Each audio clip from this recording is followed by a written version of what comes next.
Fellow Ambazonians, good afternoon, good day, good evening, wherever you may be. Today, Saturday, May the 7th, in the year of our Lord 2022. I am very happy to have you on the set of the War Zone again today. And we have a very impactful program for you and full of excitement and a very hectic discussion, which I'll have with a powerful panel I'm bringing on board today. Many of you must have seen the flyers that were sent out this morning, and you know that this is going to be a serious discussion. And the serious discussion will be on what is going on with our neighbors, what is going on in the Republic of Cameroon, and what the consequences are with regards to the people of the southern Cameroons and Amazonia. But before I do that, fellow Ambazonians, that was some serious dancing there, don't you think? Yeah, it is. It was some serious dancing. And I can assure you that this pales in comparison to the kind of dancing that we are going to have at the foot of Mount Fako once our independence is finally restored. So what you see there is just a tip of the iceberg as compared to what we will do once our freedom is finally secured. As usual, of course, we are above 100, close to 150 now, but I would like for you to really increase these numbers. The discussion we are going to have today is very, very important. And it is good that every Ambazonian, every Southern Cameroonian out there, even the citizens of La Republique of Cameroon, they need to listen to this because it concerns even their own very lives. So we want to make sure that as many people as possible are listening to what we're going to say here today, because up till now, there are still quite a good number of persons who do not understand the rationale for this struggle. They do not get it yet. And we have to break it down for them to understand exactly why we are in this fight. And in order to make sure that this discussion is as impactful as possible, I brought on board someone who knows a lot about the intricate details of what is happening in La Republique of Cameroon and the consequences of the actions that are being made there and what it means for us Southern Cameroonians and Amazonians. I'm here referring to none other than Professor Patrice Nganang, who will be joining us on the set of the War Zone today. And of course, I will also have with me Comrade Sebastien Mbariku with me, as well as Chairman Jackson. They will join me on the set of the War Zone today so that we can break down the details of what we are going to discuss here so that you get exactly the rationale, the reason why we are putting so much on the line, sacrificing both blood and treasure to make sure that we secure our independence. And before I get into that, please just do me a favor and share the link. Share the link. The numbers are climbing, but they're not climbing to my likeness. Why you do that? I would like to make some announcements here. We of course know that the famous 20th May is around the corner, but the day when we were handed over to be exploited and ill-treated by French Cameroon. That is the day we were handed over to them and the die was cast, and the results of which we are still suffering to this day. 20th May, we have the interim government has banned the celebration of this day throughout the territory of the Southern Cameroons and Amazonia.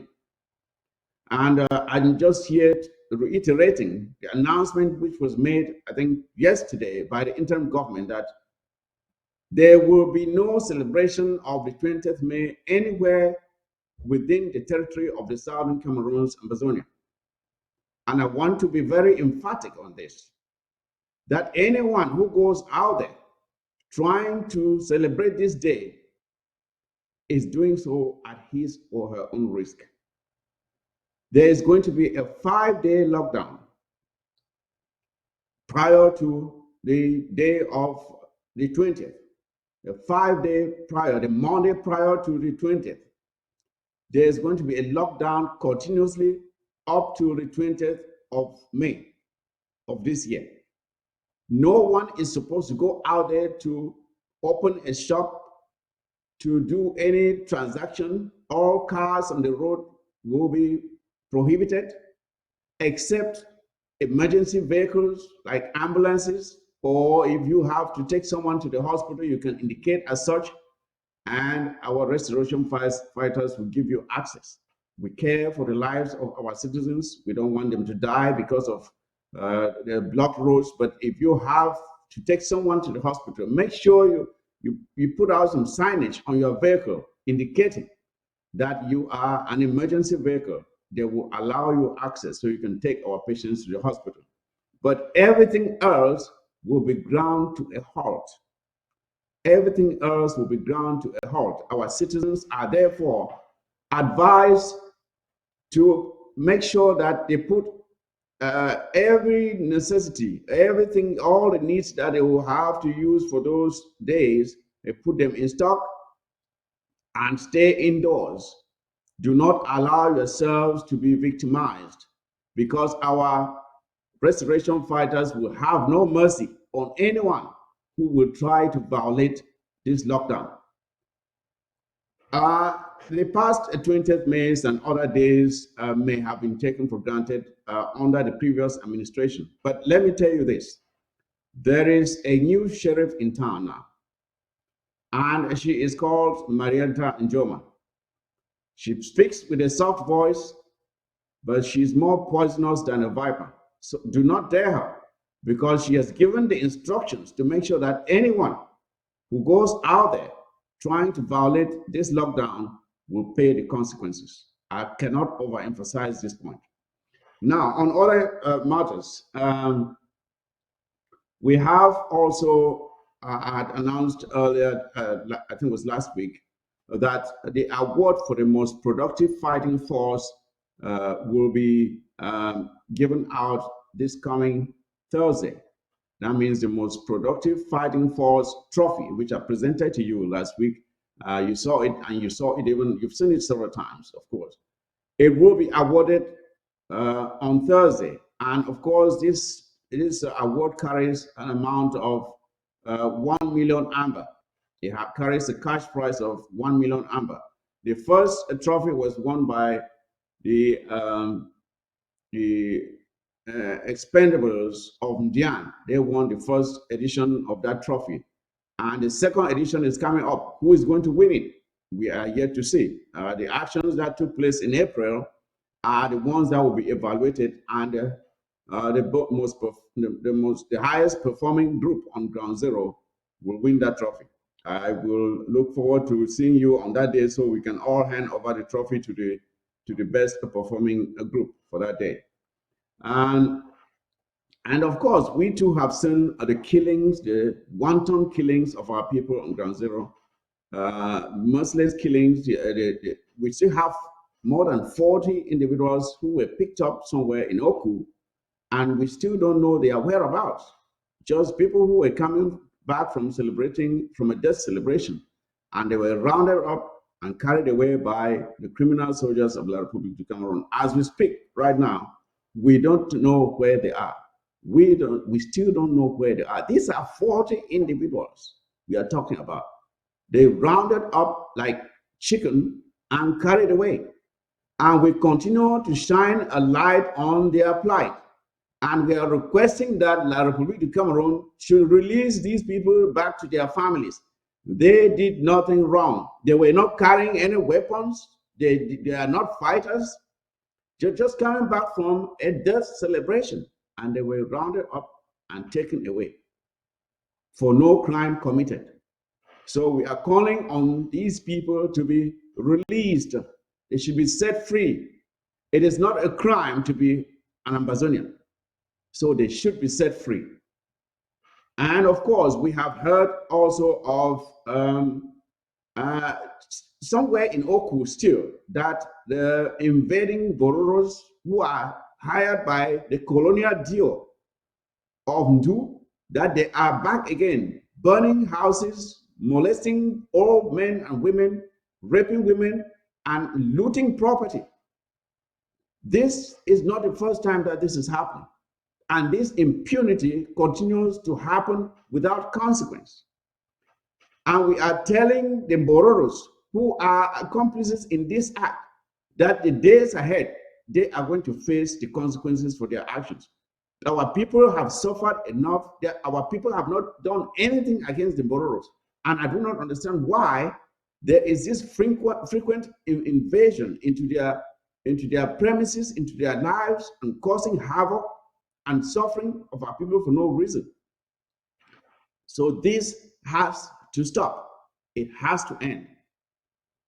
So, fellow Amazonians, I had to make those announcements, and I hope you are sharing the link. I hope you are sharing the link. Let's do well to share the link as much as possible and bring on board as many people as possible to watch this show, because we have a packed full a program for you. So at this point, I will not like to keep my guest waiting too long. I'd like to bring on board now Professor Patrice Nganang. Professor, are you there?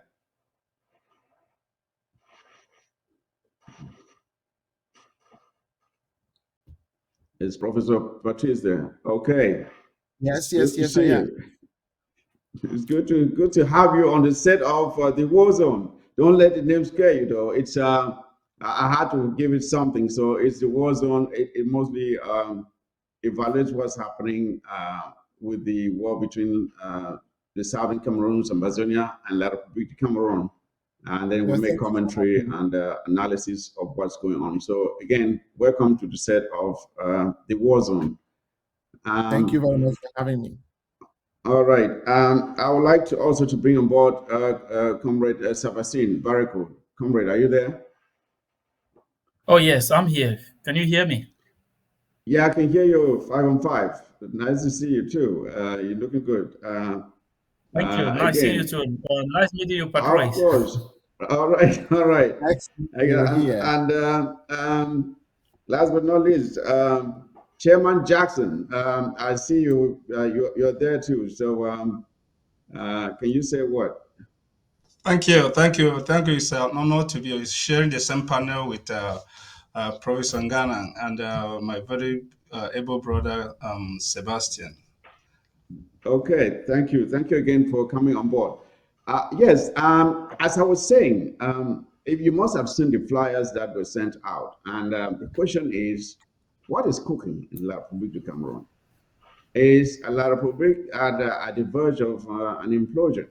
And that is what we're going to explore based on what we know and what we have seen. So, to start with Professor Patrice Ghana, you are an honorary citizen of the Federal Republic of Amazonia. I should say that one of the lucky ones, or should be the luckiest one, because I don't know if there's any other person who has been distinguished with that honor.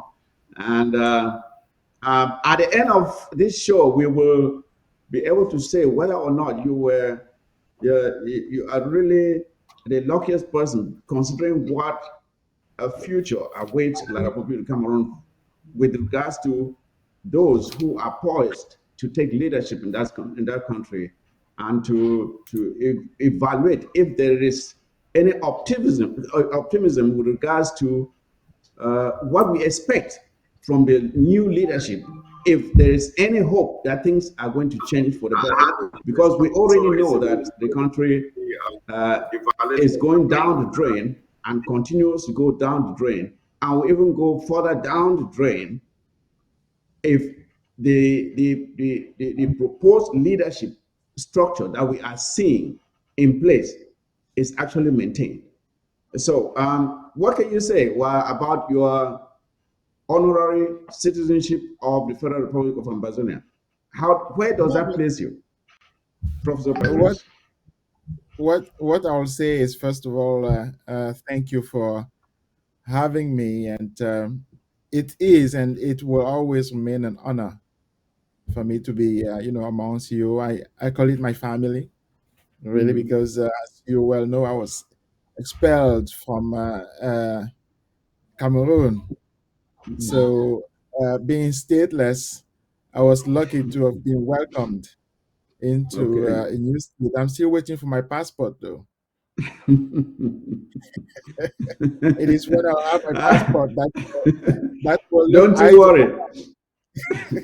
Don't you worry. You will have your passport in good time. Well, when the planes are leaving for Amazonia, we will make sure you get your passport. thank you.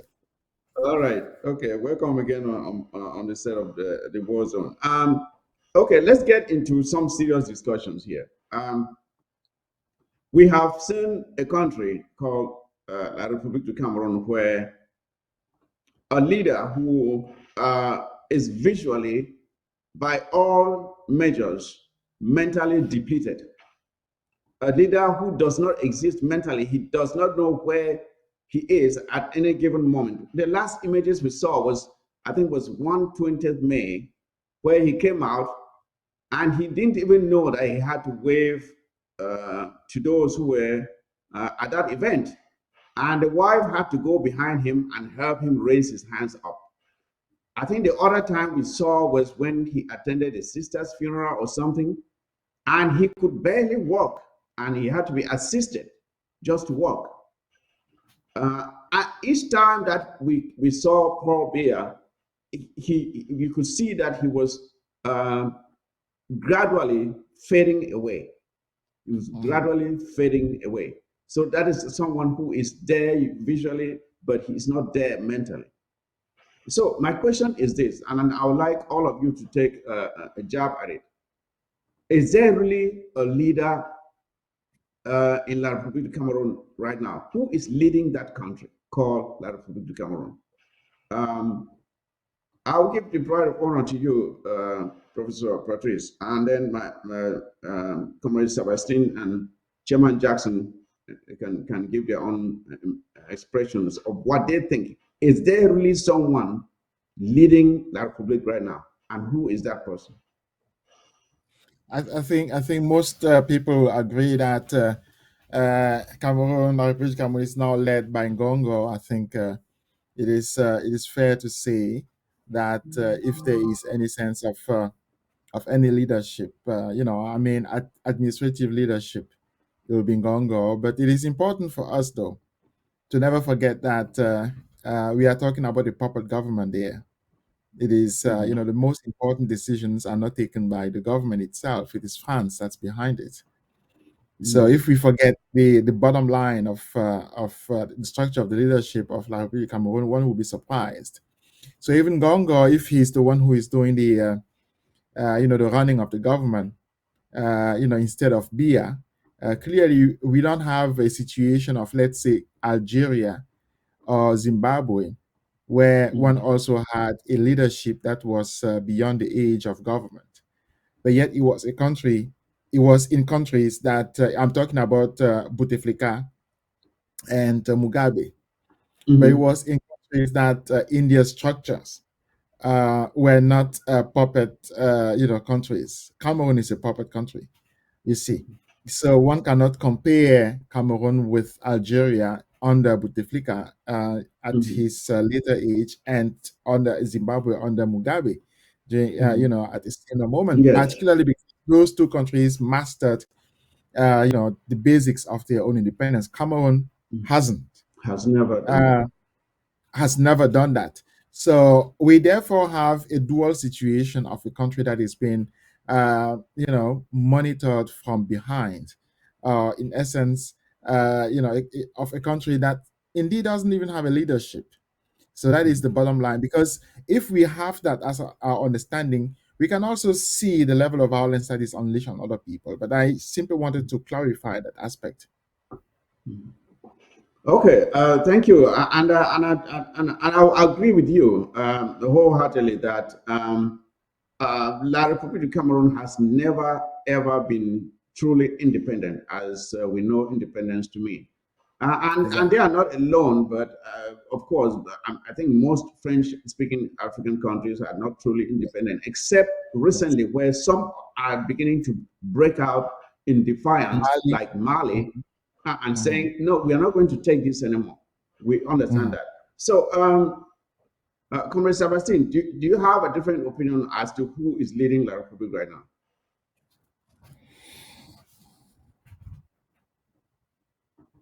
Comrade Sebastien, are you there? Yes, I'm here. Okay. Can you hear me? Yeah, I can hear you 5 on 5. So, Okay. who do you think is leading La Republic right now? Well, before I comment, I want again to applaud Professor Patrice for always taking the bull by the hand, counting himself as one of the heroes of Amazonia. I met with him one time here in DC, and I was really impressed for the work he is doing. Again, Comrade Jackson, it's my pleasure to meet you here.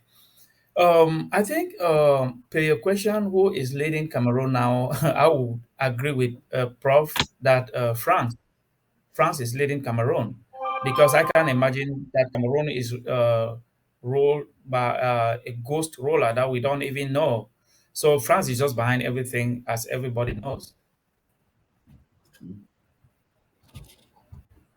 Okay. All right. Thank you. Thank you. I think that's brief enough. Chairman Jackson, what's your own opinion on this question? I want us to be able to say this, because after this, I would like to bring up other names that are also influential in that country, and we will examine exactly what that means for the future of that country going forward. So, Chairman Jackson, what's your own opinion on this? Okay. Can you hear me? I can hear you Okay. clearly. All right. Thank you. What the prof started, he started very well, and that's true. I mean, it's common knowledge that that is true. But I'm just going to accentuate that with with this adage that there is a vehicle that France is using, because under normal circumstances, France was going to use the head of state as the vehicle to pass instructions to Cameroon. But we have seen that of late, because of the failing state of the head of state in that country, um, France, now there is a hegemony that is in place. There's a group of individuals that have been put in place. Even though Ngongo is sitting there with a signatory and calling the shots right now, but I want your listeners to understand that um, for the many years that Paul Biya has been in power and the Beti Bulu group have been in power, they have consolidated themselves, encapsulated themselves, and into a vehicle that this French intervention in Cameroon passes through them. That's why I accept what the Prof has said, but I want to move a little bit further, because as you said in your intro, France and Paul Biya is very frail.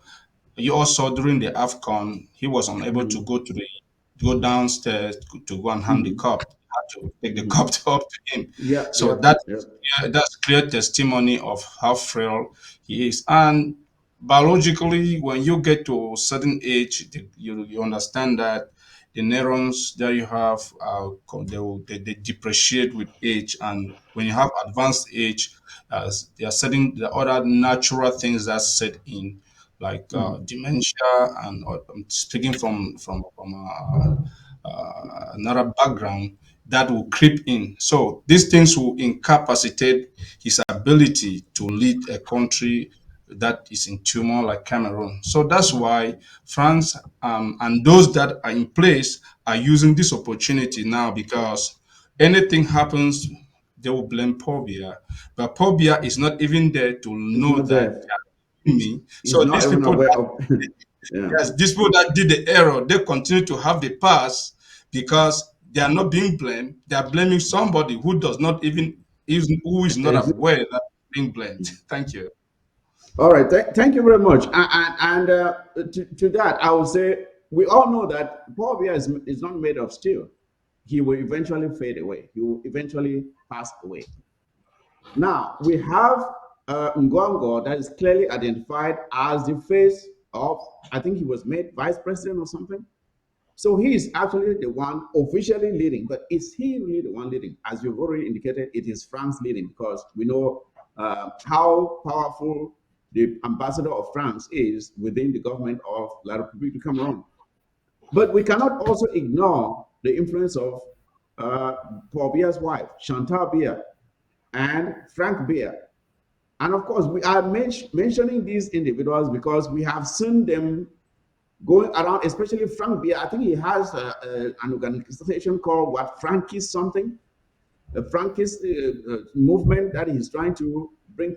I don't know what is what is Frank Biya's objective. What is he getting at? Is there some friction between Gogo and Frank Biya, and what was the relationship between these three individuals? But before we go about answering this, we are talking about Chantal Biya, who is simply, I'm sorry to use the word, but she's just a brainless bimbo, right? A brainless bimbo that was brought in because Paul Biya decided to take her in as a wife. But this is someone who has demonstrated in every way that she has no brains. She cannot think for herself. But unfortunately, this is the caliber of persons that are now making decisions on behalf of more than 20 something million people, including Amazonians. Of course, we know we have separated from them, but that separation has not been actualized. So the decisions they make still affect us. We have heard from recently in Congo Success that Ngongo has complete disdain for Southern Cameroonians and Brazilians. That he just does not see Southern Cameroonians as human beings. That he sees them as animals. That is what their opinion is. Their opinion is that Ngongo Success expressed that Ngongo holds of us Southern Cameroonians. That he has complete no regard for us. He does not see us as human beings. So he does not care how we are treated. Now, this is the person that has been put in place by France or whoever to be the successor, if that's going to be the case, of Paul Biya. Now, we also have Frank Biya, a guy who has simply, from the day he was born, he's been fed with a golden spoon. He has never struggled in his life. I don't know what his educational level is. I don't know what Frank Biya has ever accomplished in his life. Now, Professor Patrice, these are the individuals with the powers to decide on behalf of 20-something million people. What is the future that should be expected from such a representation of leadership in that country? I think your description is totally accurate, but I would like to be more pessimistic. Particularly because it is a type of discussion one has had in La République Cameroon since I think 1984. Because you can imagine, because it's a place where debate is not possible, and where power is covered with a mantle of secrecy. So there is lots of room for speculations, and it is somehow a sad situation because one discovers faces only after the fact, and people, I was reading a couple of days ago, Sadi had published a report where he was saying that Library has 700 newspapers, but none of those 700 newspapers can actually say who is running the country. So it is simply numbers, and those newspapers and media are bought by the government anyway. But I would like to come back to what Jackson said there, because he mentioned the Bulu, and I always did mention the Bulu, and all those individuals you are presenting are Bulu. So be it Fran Biya, be it Chantal Biya, be it Ngongo, all those individuals. So they come from one single tribe in a country that essentially has four major ethnic groups, and four different or three different religious affiliations, major religious affiliations. So they come from only one, and they essentially come from one stock. And so it means, given that, you will have to see that one is dealing here, and I suspect it is a part of the issue of like that you may want to actually dig into. One is dealing here with a group, a tribe, an ethnic group, and it's an association. That was the first through which the French moved into Cameroon. So in 1916, so France moved into Cameroon through them. So therefore, they also provided, the first who essentially worked with the French. So they don't have a history of resistance, of resisting French, power, of resisting French occupation. They don't have. So you'll have that history going forward. Obviously, in their own case, they will say that they have one man, Temple Samba, who resisted the Germans. But he resisted the Germans because he sided with the French. So going from there, you have a clear path of France essentially taking over. So you can understand that their tribal hero resisted the Germans because he sided with the French. He was hanged for that, for having sided with the French. So with it, you have a part of the country that is a vessel to France, has always been a vessel to France. So if you go from there, and when you go from there, you understand many of the things, because the political organization, the fact that there is no tradition of questioning the authority of the administrative authority that is there. There is no tradition of dissent. There is really no body who can articulate a form of dissent that is rooted in social values.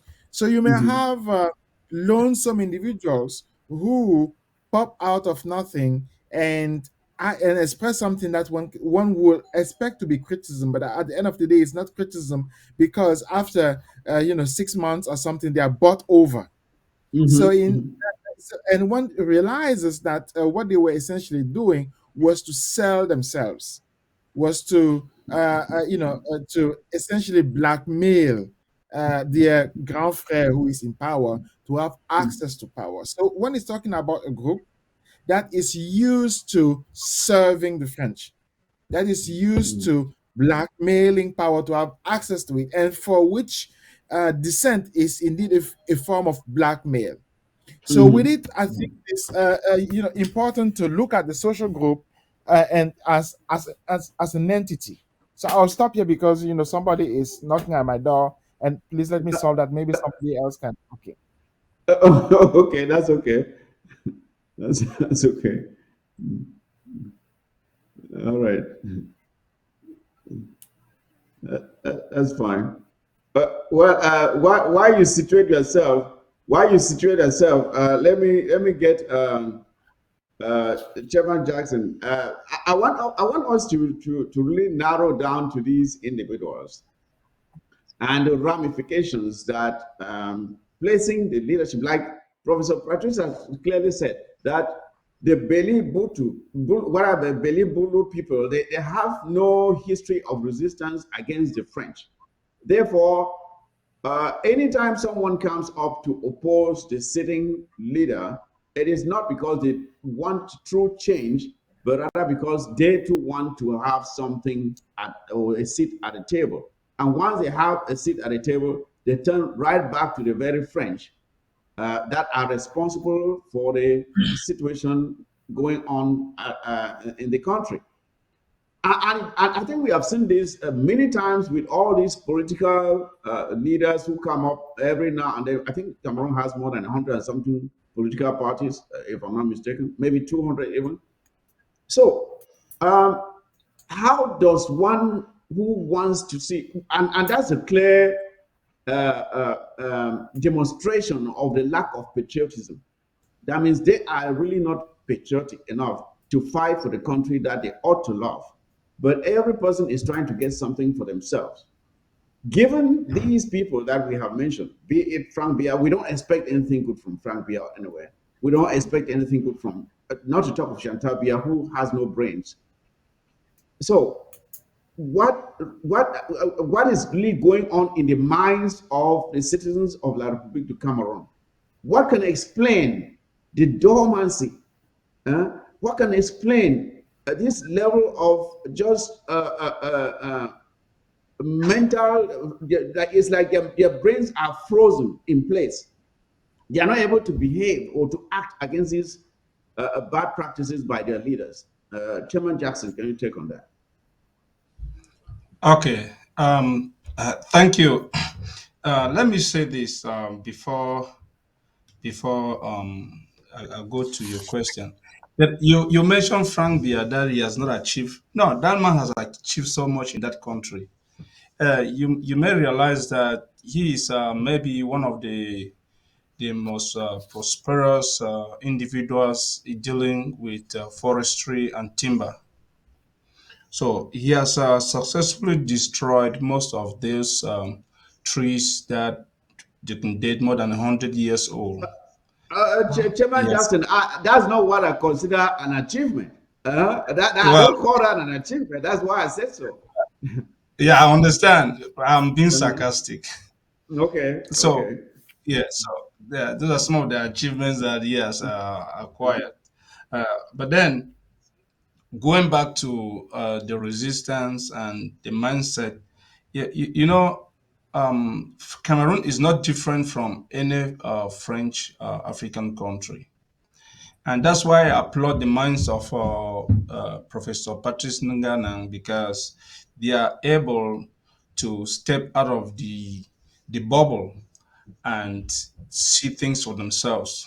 This because I know that there are other individuals in French Cameroon that have had enough academic achievements, but when they speak, they will be telling you quand j'étais à Sorbonne, quand Mm, j'étais à Paris. So that is their source of reference, and the type of education that they have been receiving is an education that is making them look upon France as their master. They streamline their thought process. And that's why you see most of them end up with this tunnel vision of events.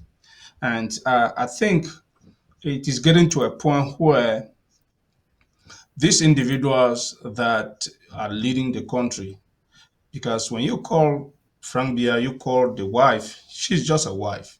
We know how she got married to the president of La Republique. But the point is, even us Anglophones, English speaking Cameroonians, Ambazonians, or those who have become slaves over there, if you ask them, even persons that studied here in the United States, studied in Great Britain, and they made them elite, and they think they should come and decide for the people that live in the other part of the territory. You're going to, Chairman Jackson, if you could sum up in the next 20 seconds so that Comrade Sebastien can take a dig on that too. yeah. So when you see these people, you ask yourself, what have they achieved themselves?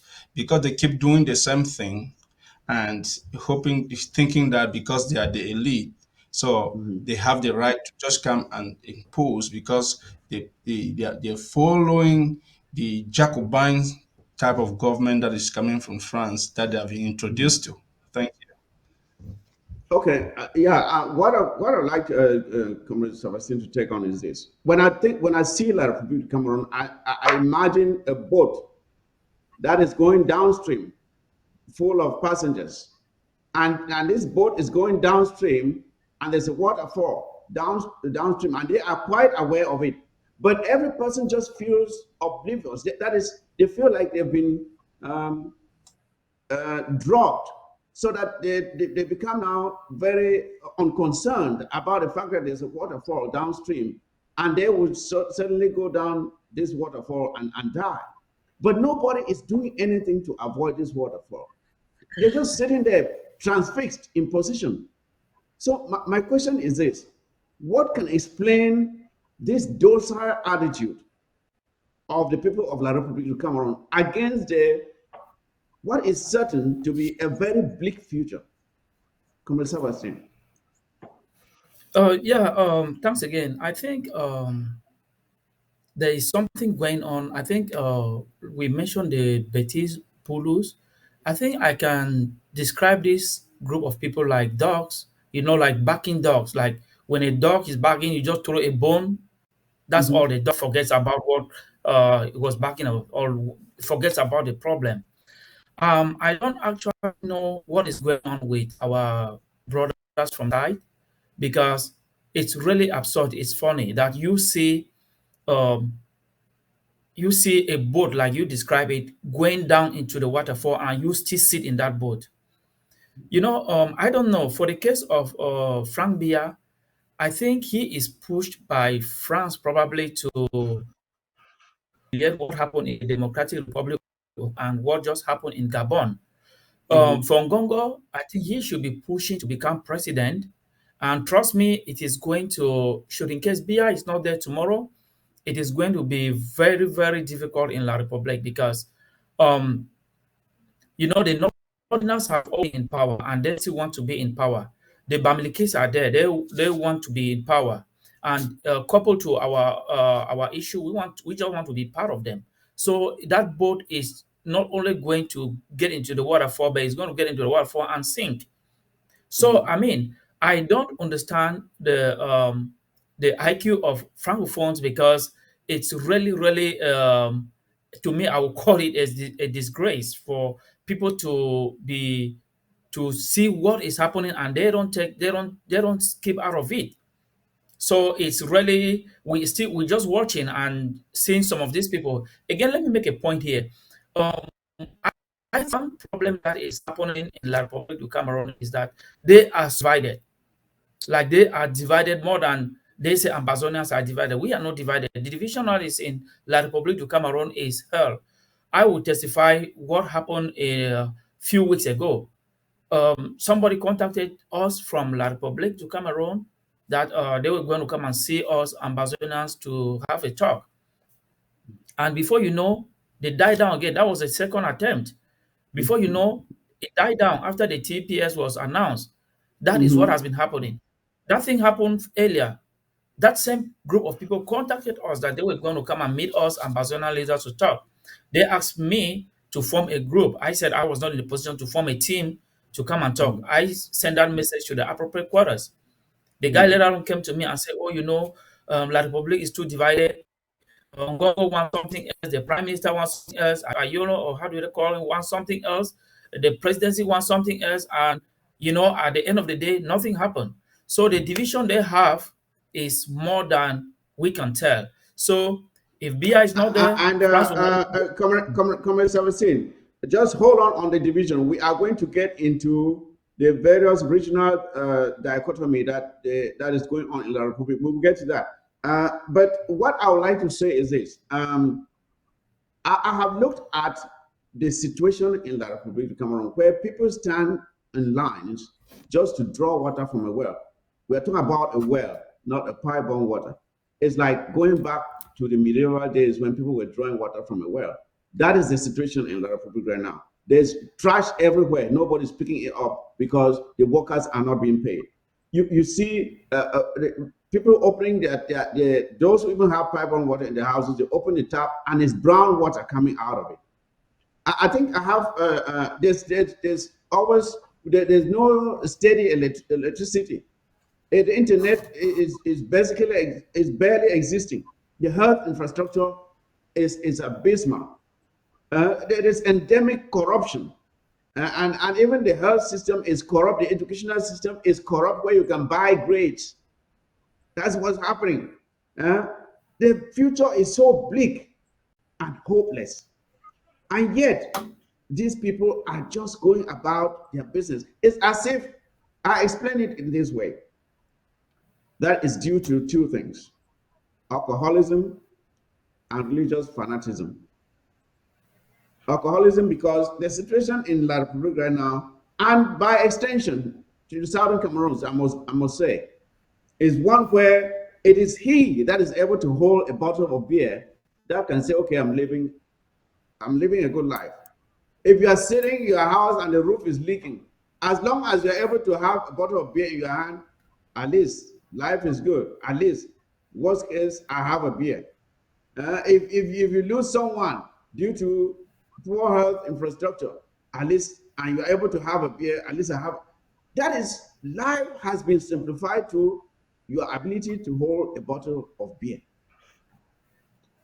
So that when you are able to have a bottle of beer, you forget about everything else that is going on around you that is not right.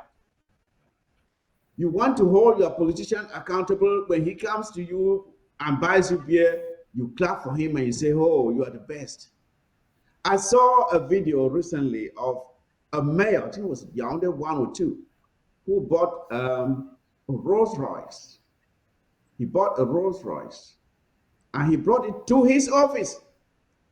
Imagine what is the salary of a mayor. He brought it to his office. And what was happening?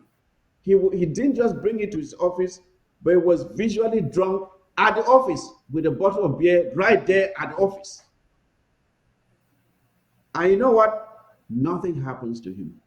He keeps his car, he keeps his beer. He even had a comedian singing praises to him right there at the office, and there are no consequences. So, Professor Patrice, I'm not trying to overbeat this, but I just cannot understand how people will rationalize such behavior as acceptable. What can you say about this? Your audio. Your audio. Right. Okay, I can hear you now. Yes. Go ahead. Yes, being a writer, I do spend my days trying to understand the behavior of our population, and I think I will side with you. Many of my novels play out in bars for that reason, because I think they are spaces where the original public associations of francophones were formed. It is important for me, though, to say that it is not only a negative thing, because the history of alcohol and politics is a history that produced fantastic figures like Patrice Lumumba. You remember his first job was as an advertiser, if not, an agent of a beer company. So it is not necessary that one will have a negative effect from a public association that comes around alcohol. And you also know that our traditional society is the kungang. For instance, Mm-hmm. during the dancing of the kungang, people drink alcohol. It doesn't mean that our traditional lives were as deficient as Cameroon is now. There is something else than religious zealotry, or the form of alcoholism that has taken over in the public sphere. And of course, all that is organized. The Mm-hmm. transformation of the public into a place of alcoholism, that is a political decision. So therefore, one will have to come back to the political architecture of the world and to realize what holds the machine together. If you even take alcohol, you realize, frankly, that the companies that produce alcohol are owned by France, Castel, for instance. So it is practically a truism to say that even the beer that people drink, the money of that beer goes straight to France. Mm-hmm. And it is indeed what undermines the capacity of our societies in general, because you have a cancer there, to produce something positive, because it kills citizenship at its birth. It kills the possibility of people to express a certain form of intelligence.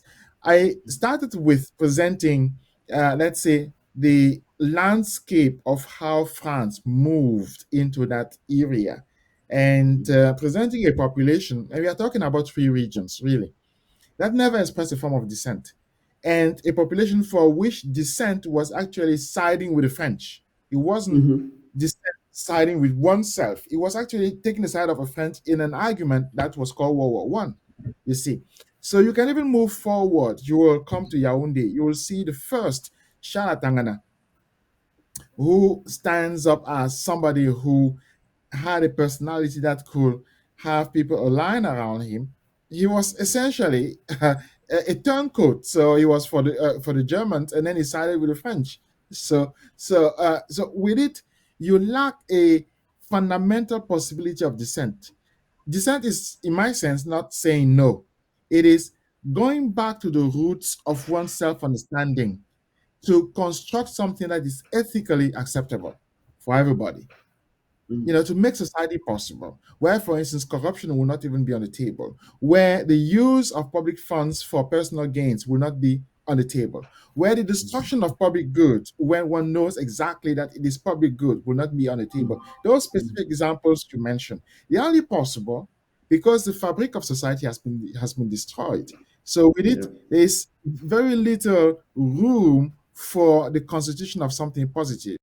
And it is not surprising, therefore, that the few Southern Cameroonians who will go to that side, that Tanganyis of the world, will essentially repeat that behavior. And by the way, they even exist politically, as you well know, because they married into. So the wife of Atanganji is, yeah, she's Bulu, I think. Even the second wife of the prime minister, she's also Bulu. So they marry into. That is the only possibility they have now to even have a political life. And those two are not the only ones. I could continue having the list. So it's a situation where you have a culture that indeed never produced dissent, that is surviving by holding other people actually captive into their own, desperate situation. Yes, of course. Why, as I mentioned, alcoholism, and knowing very well that France is a beneficiary of those who are drinking, which I believe renders the country into a state of alcoholic addicts, the process of which goes to France, as you have rightly stated. And with this situation, I go back to the days of Ahijo, where we had things which were called on licenses and off licenses. That means there were some bars that could close. I think it was 7 or 6 or 7 o'clock. You had to close, and then some will extend to maybe 10, 11 or something, and will close. But today we have 24-hour bar services. Now, when you have a situation like that where the government encourages people to be addicts, the level of productivity is affected, the thought process of the people is affected. People become walking zombies. They are not able to operate because you have to rest for some hours in order to get up and go to work the next day. But when you drink till 4 a.m. in the morning, when did you rest? And even if you go to work the following day, how productive can you be? And that is where I say alcoholism has something to do with it. And religious fanaticism is one where you have these prophets who make you believe that all you have to do is just pray and everything will go right. But we know that is not true, because if that were the case, the Jewish state of Israel will not need any weapons, right? They will not need any weapons because we know they are God's chosen people. But what is going on? The state of Israel has some of the most deadly weapons, including nuclear weapons, to protect themselves.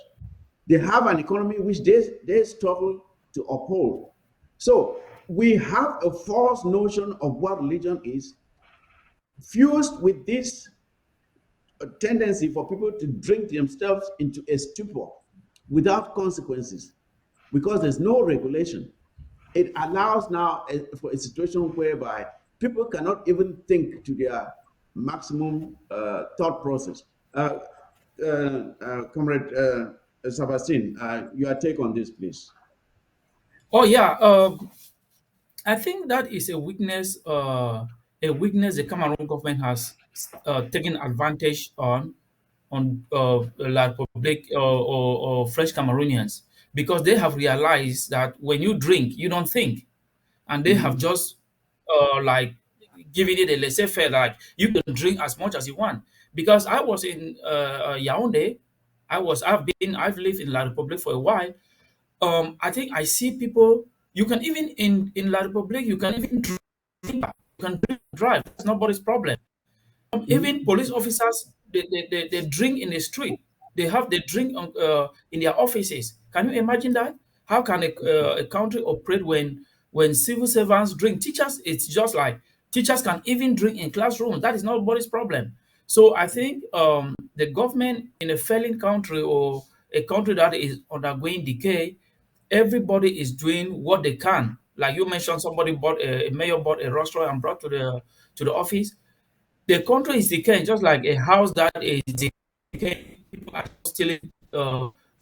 This one is getting this one is getting this. So that is what is happening in La Republique du Cameroon now. Indirectly, people are just trying to grab whatever they want to grab.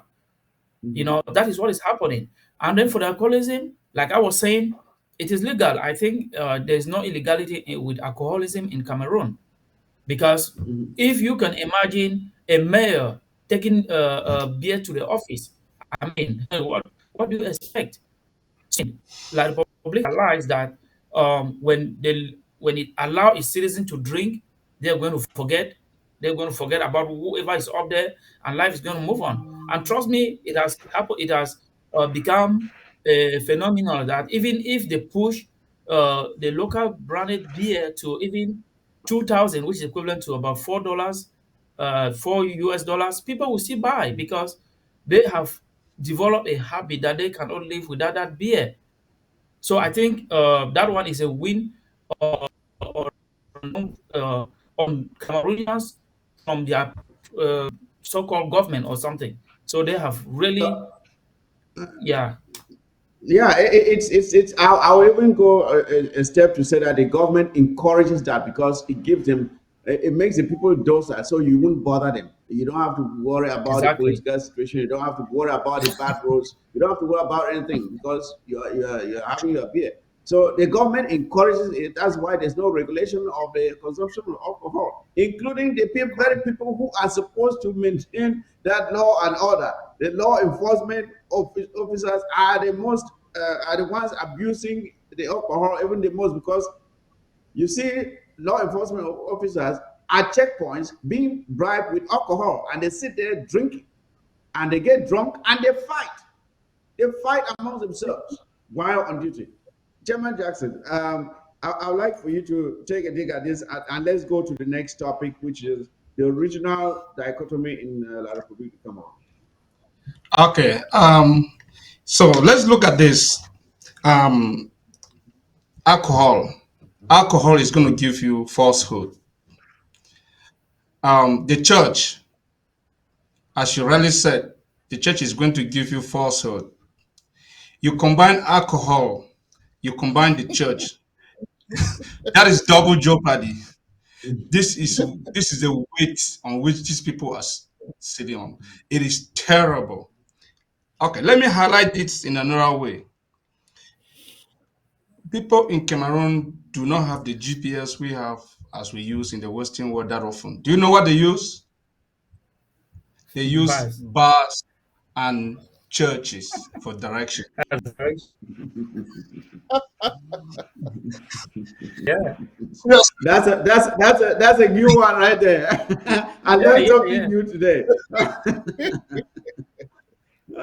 So if I want to go visit Professor Yeah, Ghana, I get your point, and I totally agree with it. That's why I identified those two things because I've observed it myself, and people will believe in their prophets and will even get rid of their partners to follow their prophets. And at the end of the day, that prophet cannot deliver for you anything. and People have turned religion into to be tantamount to worshiping the prophets. And I say, if you can worship a prophet this much, how then will you do with God Himself? But that's a topic for another day. Let us go to, we have this regional dichotomy in La Republique du Cameroon, where you have, of course, you have the Beti Bulu, Eton, and the others down center south, and I don't know where the east falls, but at least we know center south. They are they own the country at this time. They believe that the country belongs to them. Now you have the northerners who formerly had power, but they lost it, and there is some indication that they may want to get it back. But is that possible? That's something we are going to discuss here. We have the Basas. The Basas are kind of intriguing in a way. They're simply missing in action. I don't know where they are. So maybe Professor Patrice can help us with that. Then, of course, we have the Burmese, who are always after the Southern Cameroons and Amazonians. Right next to them is the Burmese as the most suspicious of the group. So this is the dichotomy. I don't even want to go to us Southern Cameroonians because we are at the tail of the line. Good thing we are already out. So, Professor Patrice, with this power structure that is now tending to be transferred to the same group of persons that have destroyed it for the past 40 years, what is your take on the way forward and the changing power tussle between these regions? Is there any probability of change, or is it going to stay the same? Let's say I am very much happy that instead of the Sawa, you say the Basa, because the Sawa has been split. Half of them are Southern Cameroonians. Mm-hmm. So, therefore, it has always been difficult for the Francophone Sawa, who are in the Mungo and in Douala, to have to build a political power base has always been difficult, as opposed to the Bamileke, who, because of a history of military dissent, of insurrection, could actually build up a civil opposition. The Sawa could not do that. You ask where the Basa are, most Cameroonians will say they are playing football, they are playing soccer. So, I mean, Samuel And dancing Makosa too. no. It is a serious business because football is a road into populism. And if you have a popular election today, Samuel Eto'o is likely to win because one is having in La République, one is having a very, I would say, strange moment now of somebody who is publicly more praised than Bia and doesn't suffer any consequence. It never happened before that somebody who is known, who will be around, who will have access to the media 24/7, and will not be Bia. That something like that will happen. And since we have cases of Liberia, for instance, where George Weah became the president, and I'm not going to mention Haiti, where even singers become presidents. So so don't underestimate the power of populism in the mindset of people who have been raised into worshiping a pastor. Yeah, so, yeah. so the shift from football to politics is very fast. Nobody imagined, I'm talking about the Basa, nobody imagined that Eto'o, who clearly has a dual citizenship, and that is not allowed in Cameroon, nobody imagined that he will be able to run. And yet he could solve that issue. And Cameroon is now qualified for the World Cup. So it means he essentially has a bonanza, and it is a moment when Bia is likely to die. You see, so I would say all bets are on the table, and Francophone Cameroonians know how to read the tea leaves. They know the kind of game Eto'o is playing, so they observe him. So one day, if you read the newspapers and you watch the news, you hear that Eto'o has been arrested. No, the reason. No, why that is. No, why that Okay. is so. Exactly. All right. Or you read that some girl has been thrown in his bed or something like that. No, what happened? Yeah. Okay, Chairman Jackson. Yeah, I still come back to this because when I look at the Burmese and the Northerners, the others I really don't give much consideration to them. I see the group that has the potential to rise up and demand change. Top of the list are the Northerners. They don't talk much, but when it comes to action, they can act. And when they say they're going to do something, they do it. I have been rather a little bit disappointed with our brothers of the Burmese, because not only do they have the intelligence, but for some reason they don't have the spine to really rise up and do what they ought to do. Because right now, I think the Burmese should be in line to take over power in that country, because they are the only ones that have not had it. And they have contributed enormously to that country. So, what is your take? Do you see the Northerners coming in to effect change in that country, or do you see the Burmese? And I'm disappointed because even right now, I think Kamto has behaved like what we call a gong dog. Where he back and back, and when they beat his legs on the ground, you could put his tail in between his legs and run back to the house. So that's how I see Kamto, and that is why I'm disappointed in our brothers, the Burmese, because I expected them, with their wealth and intelligence, to have done more to bring change to their country than they have done so far. So what is your take on that, Chairman Jackson? Okay, all right, thank you. I'm going to dissect this in a different way. You see, when the Southern Cameroon crisis started, you did not hear the Bambili case. We call them the grassland now. That they come out with a new name, the grassland. No, they did not say any word. So, but you know what is happening is that the tribalism in Cameroon is also engulfed in the Bamileke case. So it's something that it cuts across the tribes in Cameroon, and that is what has been helping the regime in Yaoundé. So let's go back to what I was saying. So when the Southern Cameroon crisis started, they said, "Oh, my brother, don't do that. Oh, my brothers. Oh, okay now." So when Kamto came up and they stole his election, I saw them running helter skelter. I said, "But my brother, what happened?" They stole the election will come to. I said, "But I thought you said we should just protest, we should just go to this." He said, "No, no, no, no, no. They have stolen the election." I said, "So is it because of Kanto that you guys are striking now?" They said, "No, they have to bring change to Cameroon." I said, "Sit down. What you guys are doing is terrible. First of all, let me give you guys some reminders. In the 90s, when Frundi instituted the ghost town after the stolen election, do you know the people that killed the ghost town?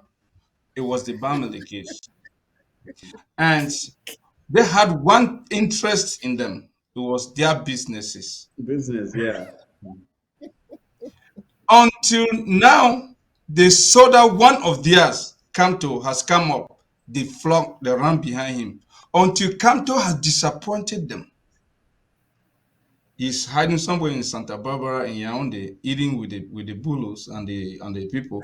Now, my brothers from the grassland have nowhere to go. So when you tell me that they have the potentials to, yes, financially, but these people are business people. Their money is not for politics. Explain to me Yes. how somebody will build a flat and give us for rentage and is staying in a mud house behind the flat. No, they are not using that money to influence, to change things. They consider money as their money to enrich themselves and better their families and live for their family, whatever they're doing. So the situation in Cameroon is that the Northerners, the one thing I trust with the Northerners is that when they say they want to do something, they will do it. And if it is a wrong thing, they will tell you. Remember Alamin, the guy who said they were going to have their nuclear thing they were going to release. He said it on national TV. National TV, He's yeah. going to release. Yes, that they are here after Bia. This is what they're going to do. Those are the people that have a core belief. But my brothers from Bamileke, they don't have any core belief. That's why when Professor Patrice was not here, I mentioned him that there are very few grains that are able to step out of their comfort zone and out of the bubble and trying to decipher and make a difference with what life is and what life is supposed to be, especially with the politics in Cameroon. And of course, I know that Patrice is here. He's not in the good books of the Bamileke. Just to tell you how vicious and dangerous these people are, because they're only looking at self-interest. You cannot look at self-interest and intend to lead a country that you intend to develop the whole for the four angles of the country. So that's the problem the Bamilekes have. Until they move past that, they are just continue to be running around as they're doing. Thank you. All right, thank you, If I, and I if like I may, your knowledge there, which explains the fact if I that may jump the, you have explained that the Burmese see everything through the prism of their business. That is it. That is why they cannot rise up and do something, because they don't want their businesses destroyed. They don't want the government to inflict maybe some punitive taxes on their businesses. So they see everything through the prism of their businesses. And when you do that, then it is impossible for you to go out there and fight for what you really believe in, and yet protecting what you have, which may be located in the territory of the person you are trying to fight. That is where they find themselves, and they're not able to get out of it. I totally agree with you.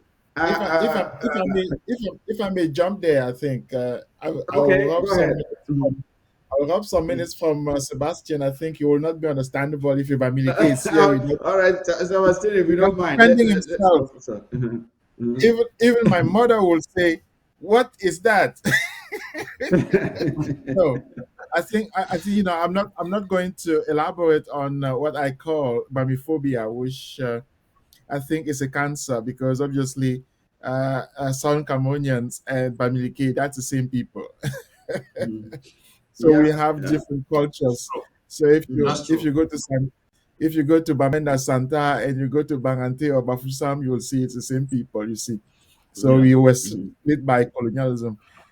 So I am, Lebialem, all those places. So, but what I would like to say though is that obviously you are talking about the francophone Bamileke, Mhm. and we understand it that way. I understand it that way as well. But I think more important is I would say that is a small distinction between I see between somebody who is an investor and somebody who is a salesman.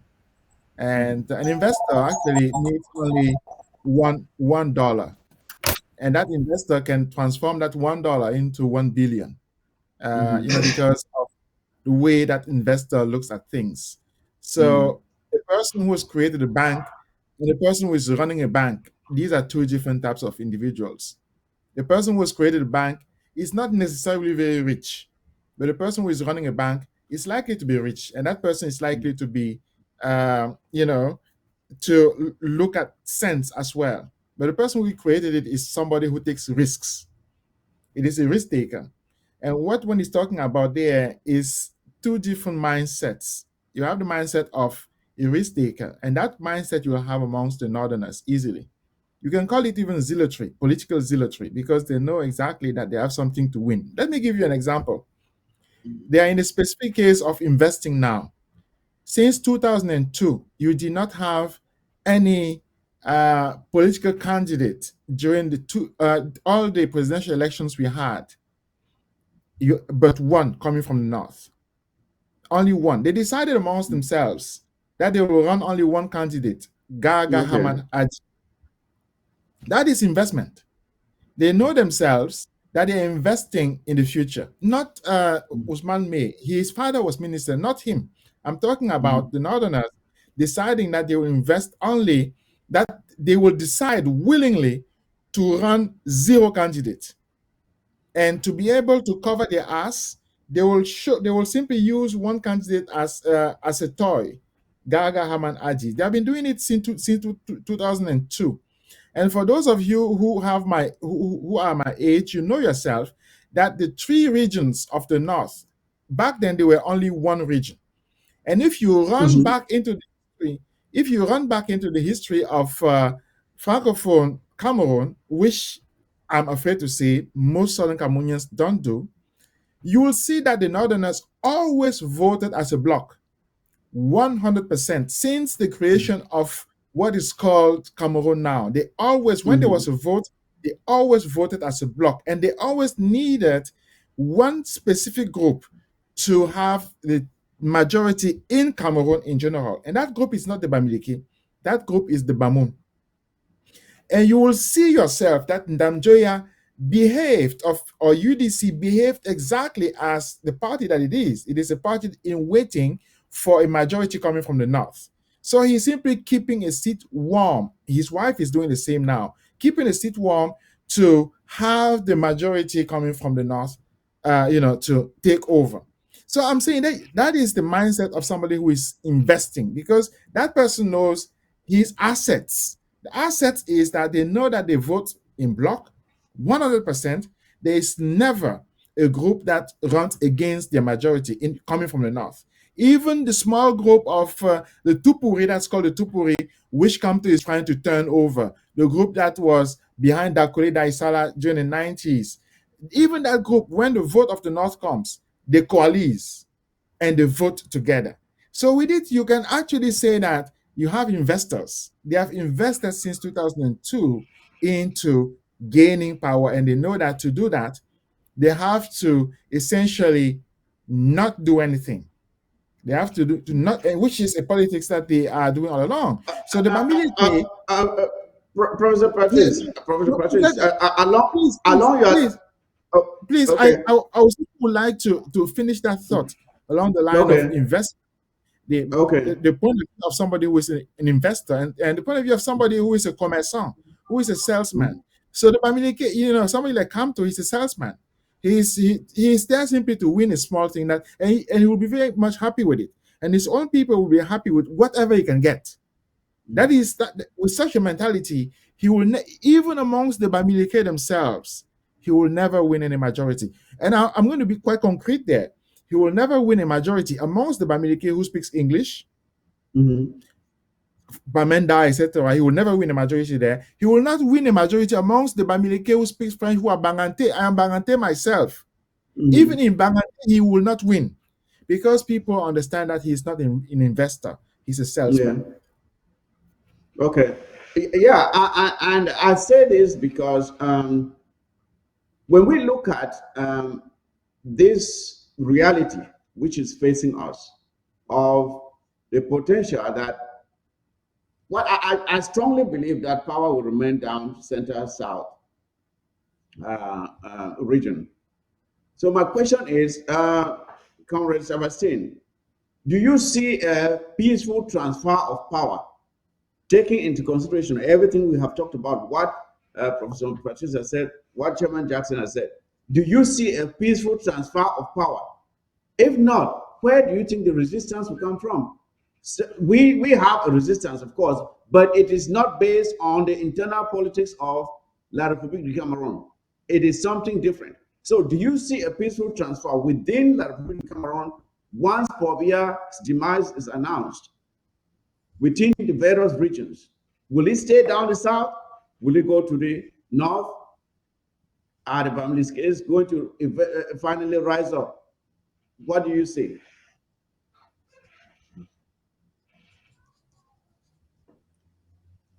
Your audio. Your audio. Oh, can you hear me? Yeah. Can you hear me now? Okay, sorry. Yeah. I think the government in place will try to put some sort of peaceful transition, but I don't think it's going to last for a while, because, like we all know, the Speaker of the National Assembly was trying to, or has created a branch of the National Assembly in the north. We don't know his motives. We don't know the motives behind that. And like Professor said, there's one thing that we are neglecting in this La Republic issue: the rise of Samuel Etofis. It is significant. We should not neglect it. Remember when he went to visit, I think he went to the southern region or something. You see the crowd he pulled. This guy may make something happen. He may come out powerfully. When the AFCON was launched in Yaoundé, I think they sidelined him for some reasons. He was sidelined. He was thrown away. He was thrown very far for some reasons, because they see the way he is growing. He is growing politically strong, and that is what that's what the Ngongos and whosoever they don't want to see, because they have seen, like what happened in where is it where that became president?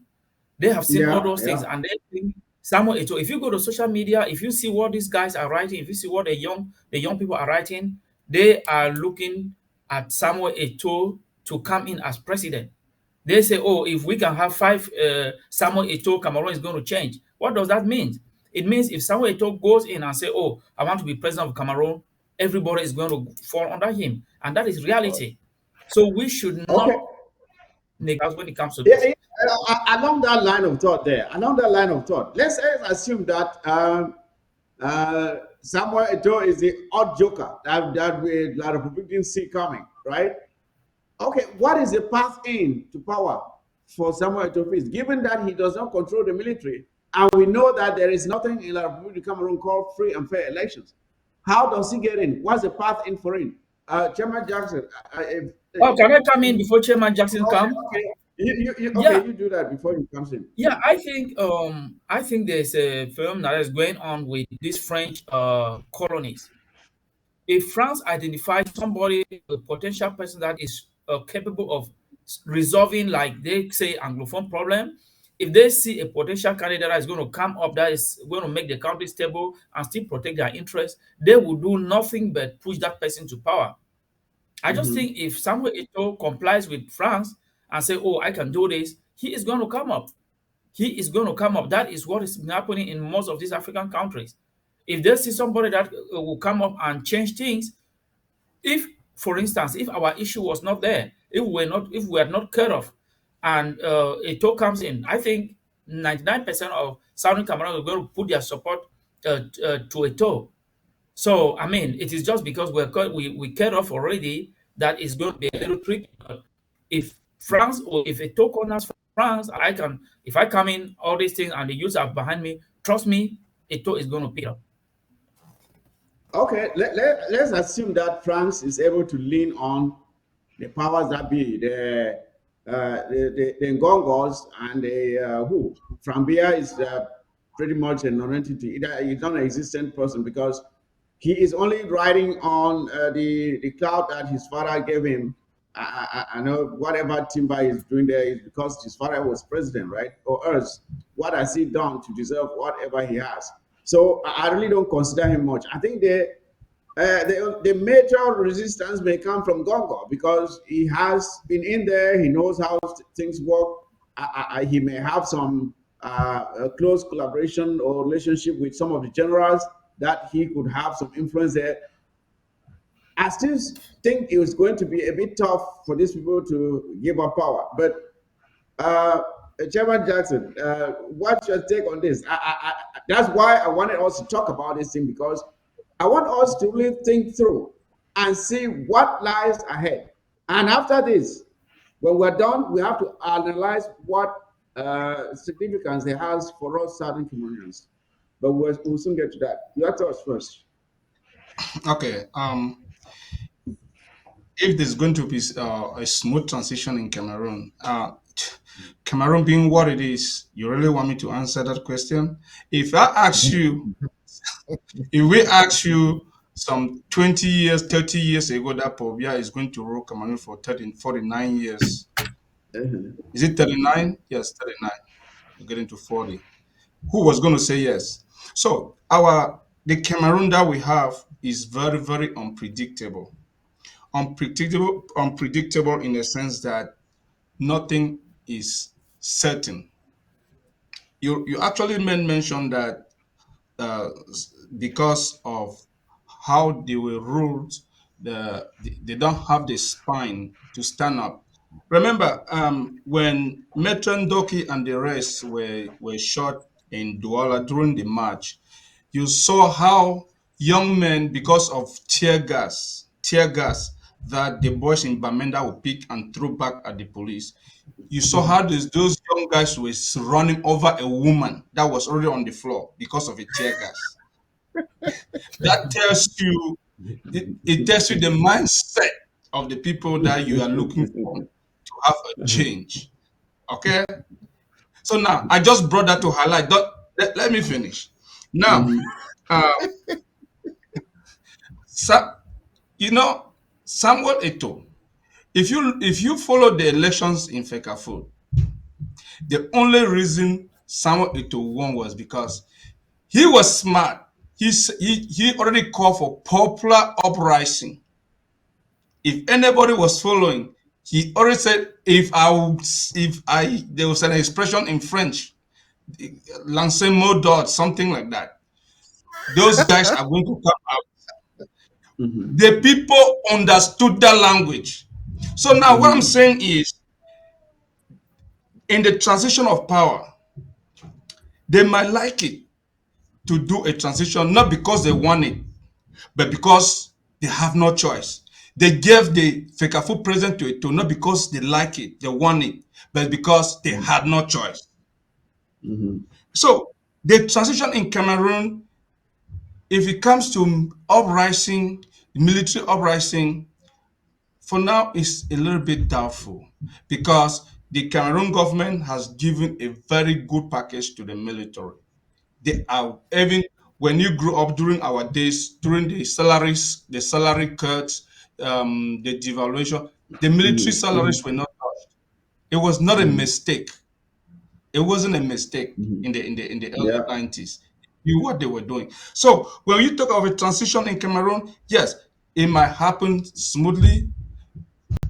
It might not happen smoothly, but I think it will still happen the way they want it to happen because there is no spine for people to push this thing down their throat. Thank you.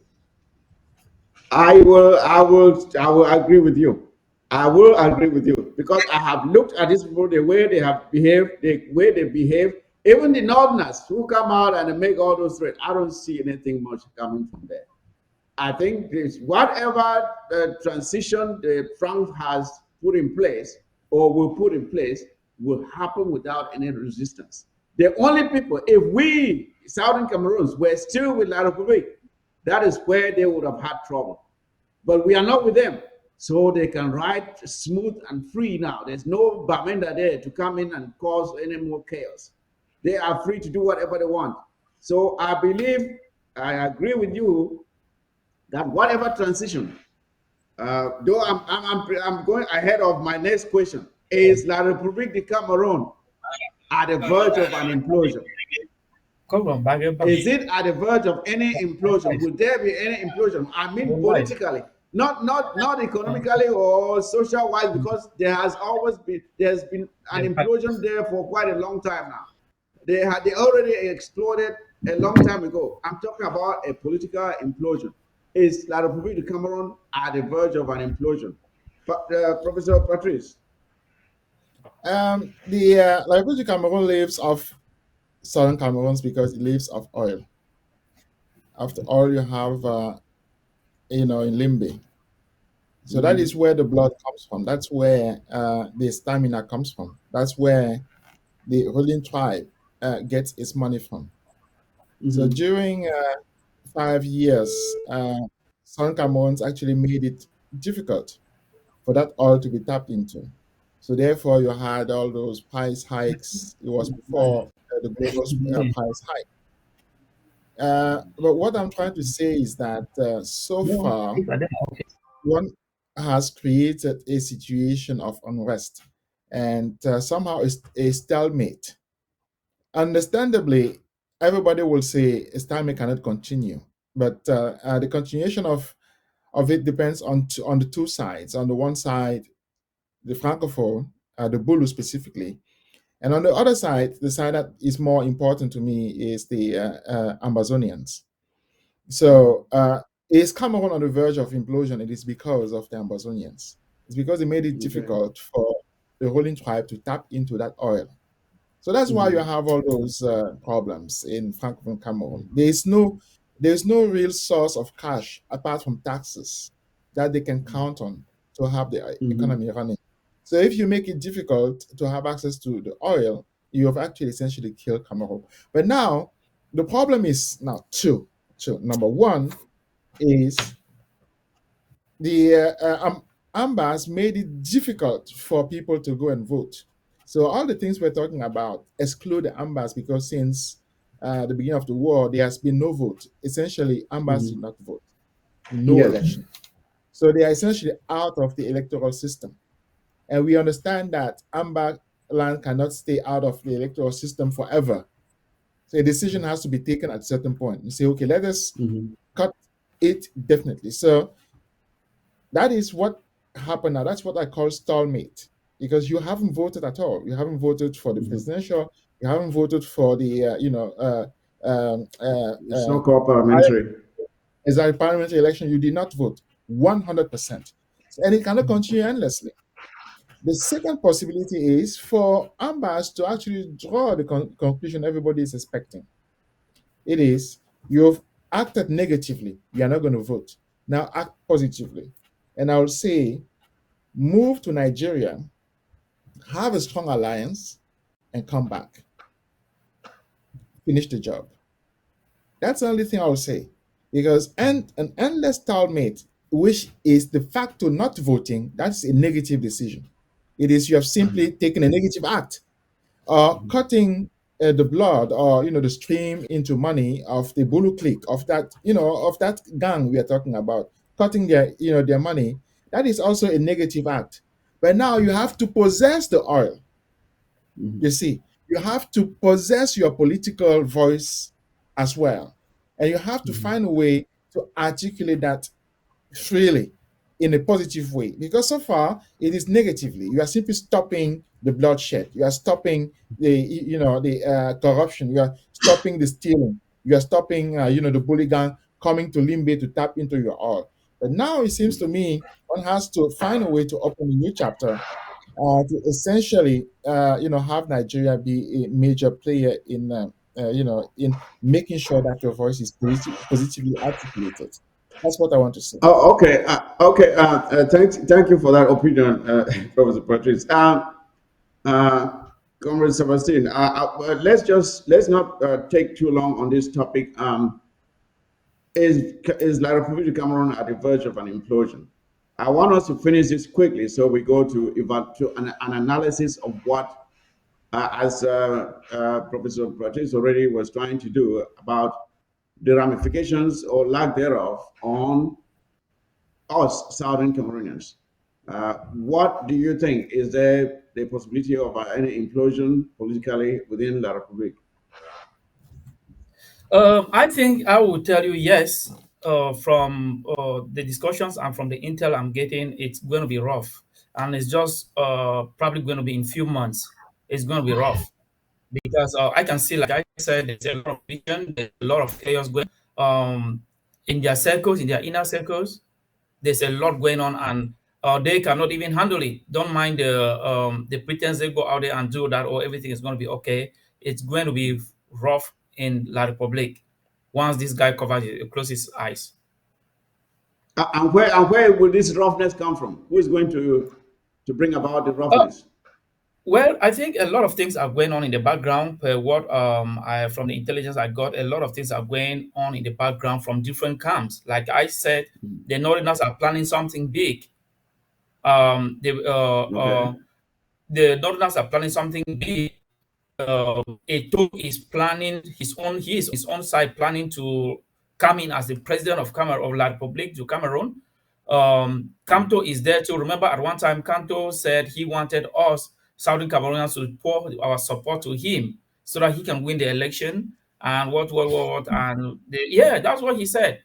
At But you one don't time, he vote. had small, I yeah. will not take Canto's offer, because up to Oh, now he has demonstrated that he's a gutless leader. He is a gutless leader. He has no spine. So Kanto I will wanted not.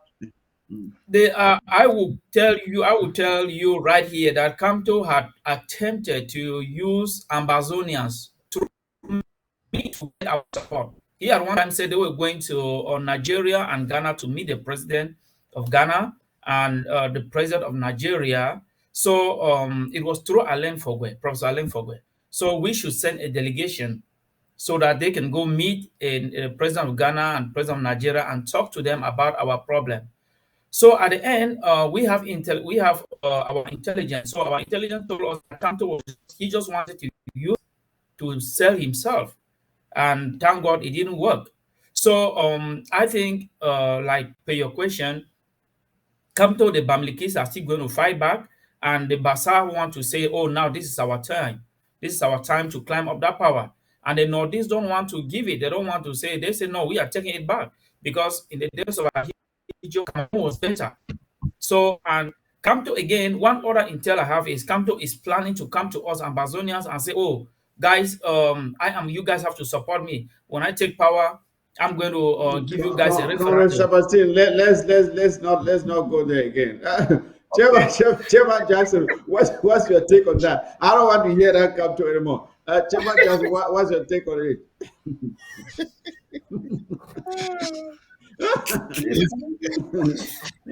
I really don't want to. My voice is. I've been struggling to talk. I was under the weather for some time. Under implosion, I really don't know what to say, because the point is there is no real structure in the government of Cameroon. I can believe that there is going to be an implosion. It is based on the fact that there is no real structure in that country. Because when you have structure with real institutions that can stand the test of any shakeup, but at the point where you use canoes like this to transport vehicles, you have 200 or plus political parties, anything can happen.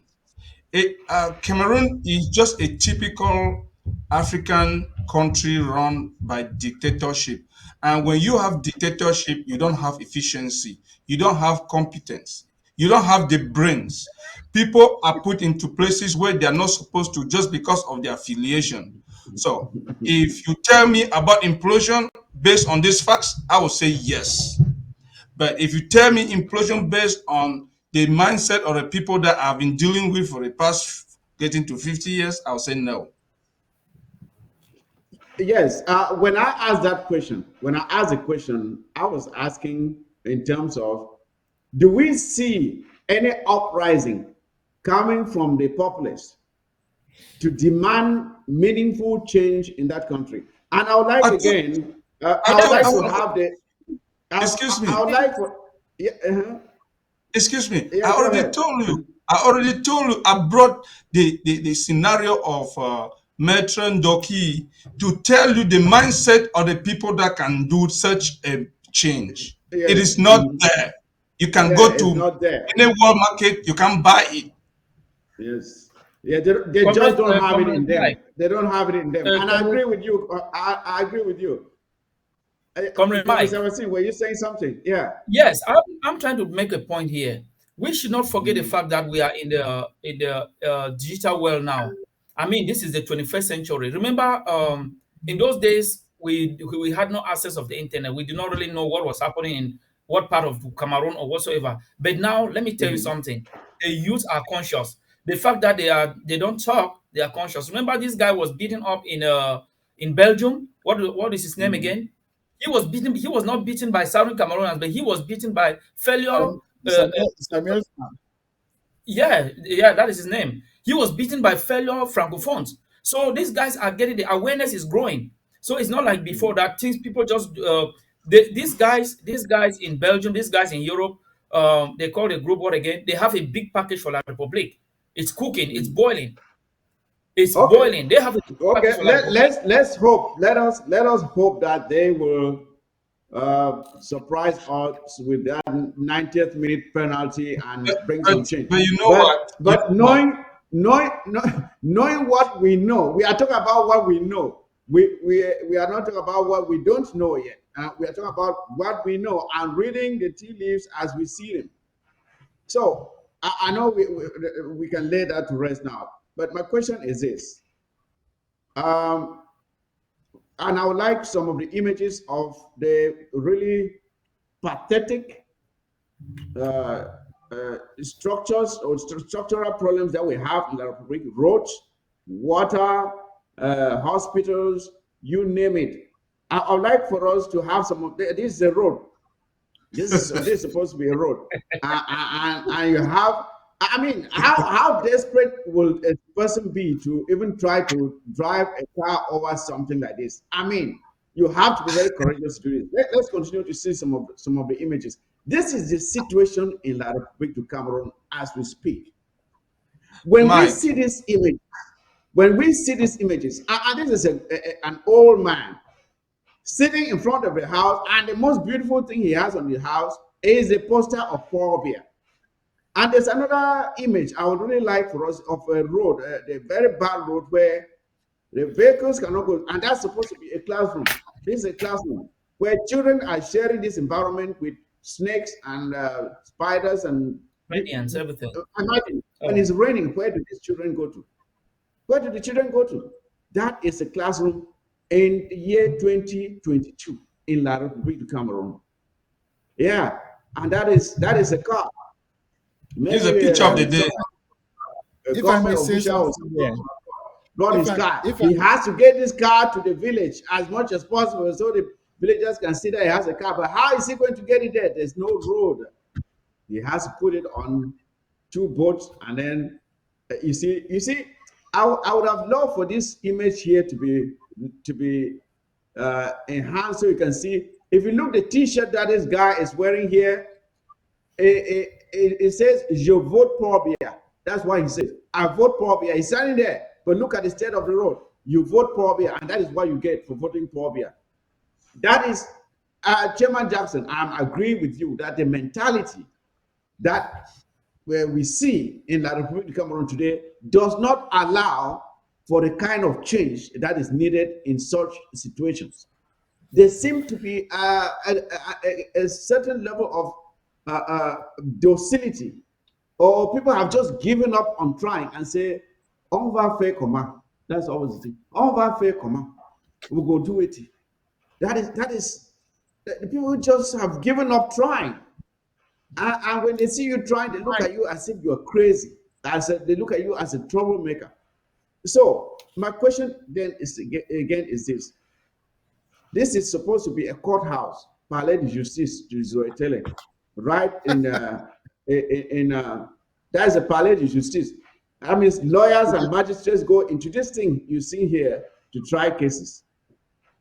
So, seeing what we have seen here, that is the reality on the ground. Not to talk of the corruption, where you see projects are approved and endorsed that have been completed, but nothing has been done. The contract is paid in full. Given this reality that we now have, why will any Southern Cameroonian still be out there supporting the government of La Republique du Cameroon? Is there any hope of anything brighter ahead? Is there any hope of a brighter future ahead? Especially with those who have the potential to take over the reins of power. Having the same mentality, or even worse, imagine someone like Gongo taking over power and having to be in power for the next 30 or 40 years. Because if Gongo takes over power, don't expect him to leave power in 10 years or 15 years. He will be there for another 30, 40. What future awaits the people of that country, considering this reality? Professor Nganang. Yes, it is a dire situation there. I think I've somehow articulated my mind. I've somehow presented how I see things already. Before Southern Cameroonians joined La Republique, the Bamileke, actually, because of their salesmanship, were very much busy building the economy, taking it over from the French. And you saw the consequences. And it just happened that in 1971, oil was discovered in Limbe, which is in Amberland. And since then, a predatory government that actually never had any idea in building anything found its own salvation. And the Bulu clique is living off that all along. You just have to go to Limbe. You will imagine it's a second village of Akonolinga. So you see, with that, nothing important, nothing constructive, nothing in terms of development can be achieved. And the consequence is what you see there. It is no roads, no hospitals, no schools, because the money is essentially going to the pockets of a few individuals. So there is no exit from that, but simply changing the strategy that Ambas have been implementing so far, and essentially I will say going from a negative move, cutting the strings, making sure that no election happens, to adding to it a fundamental layer, which is building a coalition, building an alliance for change. And the moment we, all of us, will see that alliance for change, will be happy. Of course, somebody told me that, look, first of all, some Cameroonians were arrested in Nigeria. So there is no hope there because Nigeria, is not a friend. I would say, look at Libya. Gaddafi was killed, and Libya was a friend of Russia. But Gaddafi was killed. Putin was there. Putin did nothing. But he changed his mind with Syria, and he started doing something. And so it means Nigeria can also do the same. It doesn't mean that past mistakes are not going to be, to be righted. It doesn't mean that if a country has committed a mistake, and it is obviously a mistake, and I'm sure the Nigerian leadership will accept that it is a mistake, that some leaders will come in your country and be arrested like that and delivered, to the neighboring country. Even no legality will defend that, and no Nigerian can actually accept that. So, given that it is a mistake, I'm sure that the next political leadership in Nigeria will be a better friend, and I hope Ambas will essentially find a way to solve the stalemate I described before. That is a very interesting angle, and I cannot agree more with you because the person who is there now is another brain dead person who cannot articulate anything.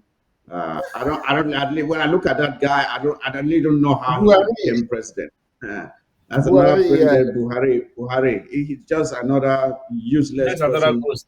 who is just, we cannot. But the good thing with Nigeria is that they easily can replace their leaders. They don't play around. When it's your time to it's go, very you go. Yes, and that is why you see Nigeria advancing, because change of leadership brings about progress, development, advancement. But this stagnation, it's like when you are sitting on the same spot, you don't move, you develop diseases. You have boils, you have heart attack because there's no circulation. It is the same with the political structure. It has to change. That's why the most developed countries are those that have the frequent change of leadership, which is not what we have in La Republic Cameroon. And there is no hope that it's going to change going forward. And that is why I want us to really hammer the need.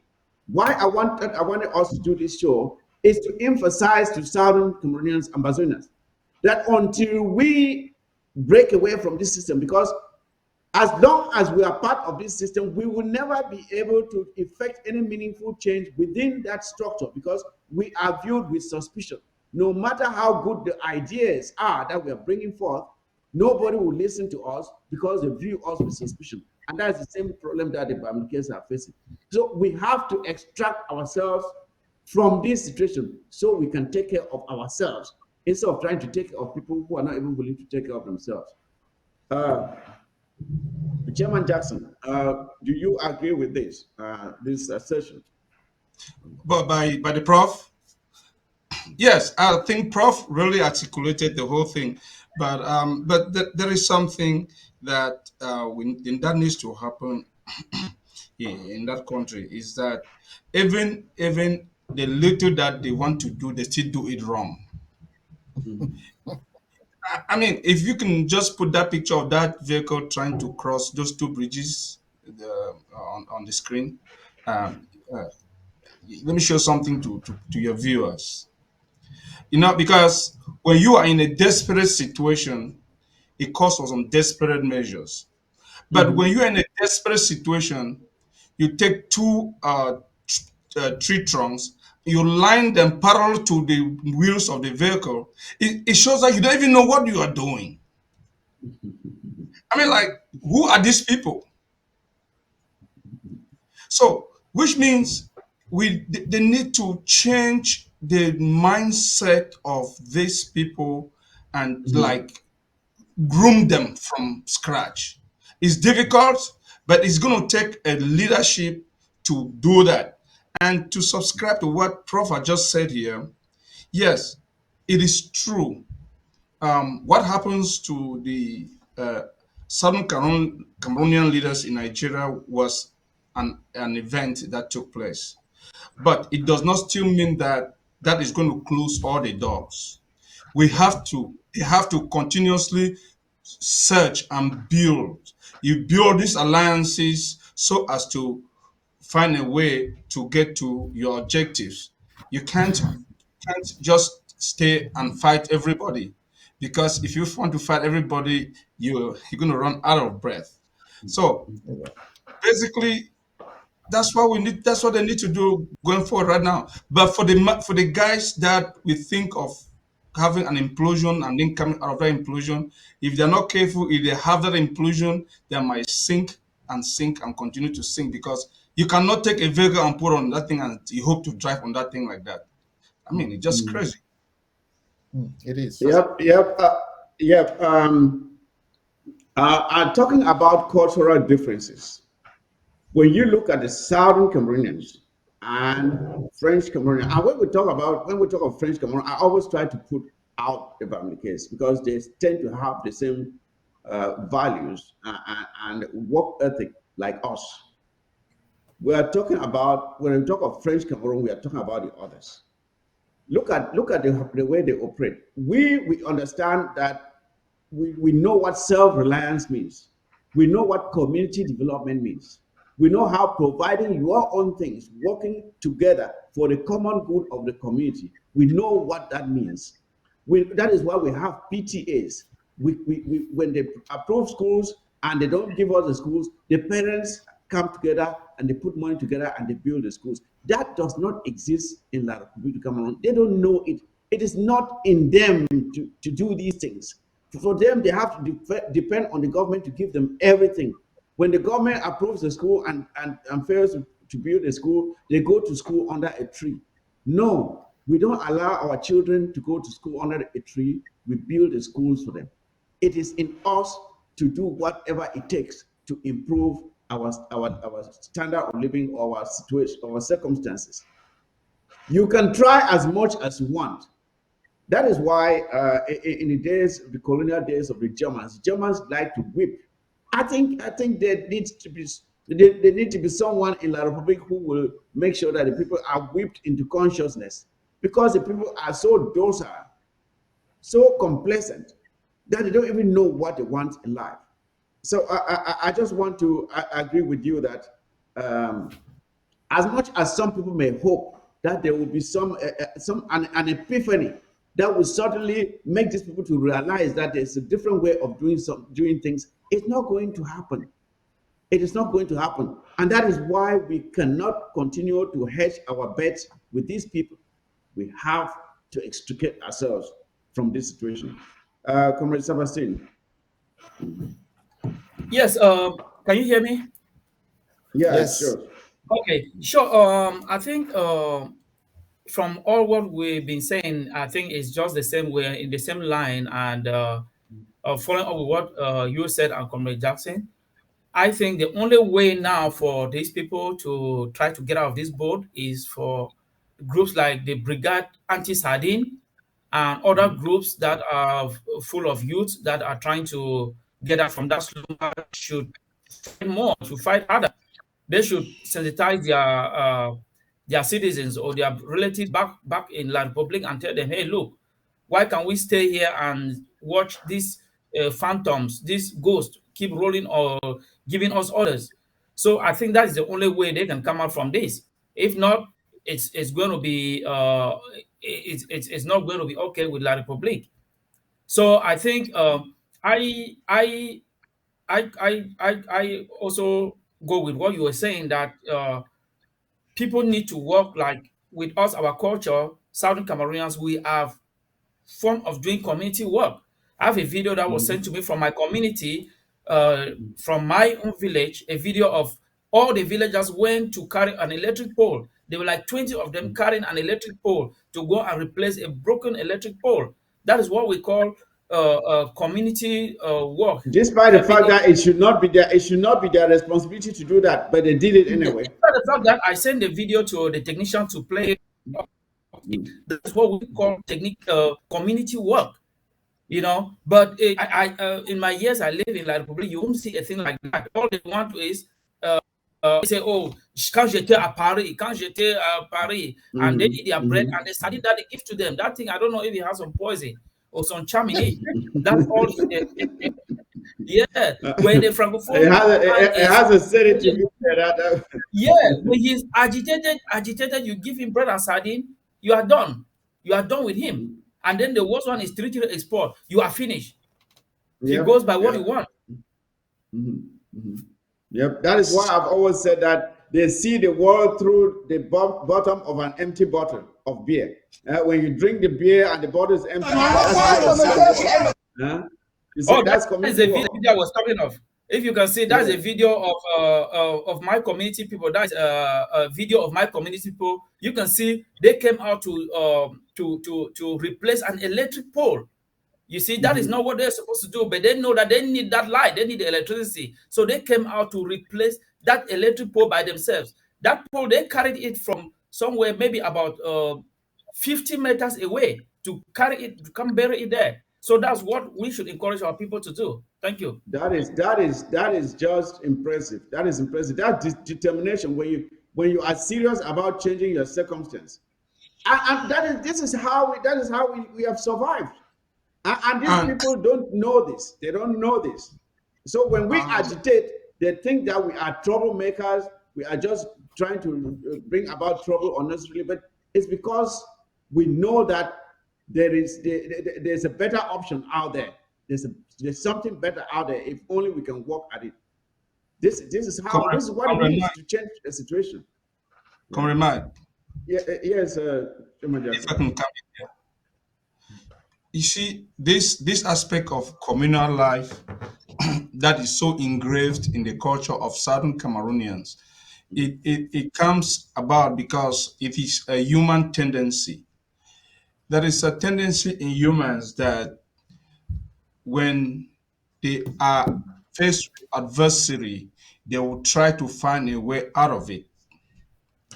That's why in the English-speaking part of Cameroon that used to be, because these people have been so marginalized, they had to, say, human instinct, find a way to survive. They turn to self-reliance.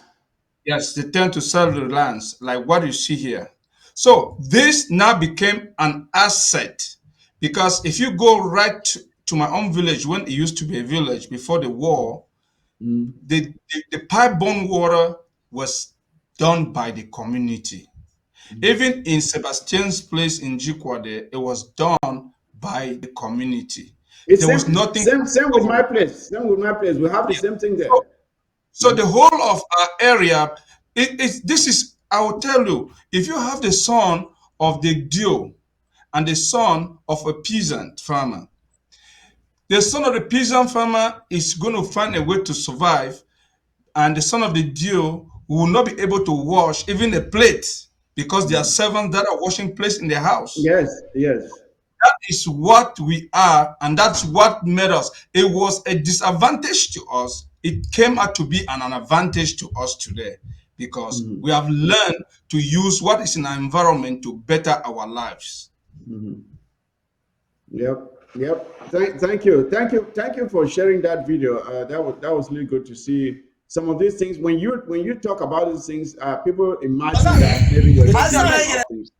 But it is really important that we see these things. So I think we have almost come to the end of the show today, and I would like to just go around and you give your final thoughts and tell us, given what we have discussed here today, the reality that lies ahead of the country called La République du Cameroun, and by extension, our continuous attachment to La République du Cameroun, despite the fact that we have declared our separation, but that separation has not been actualized.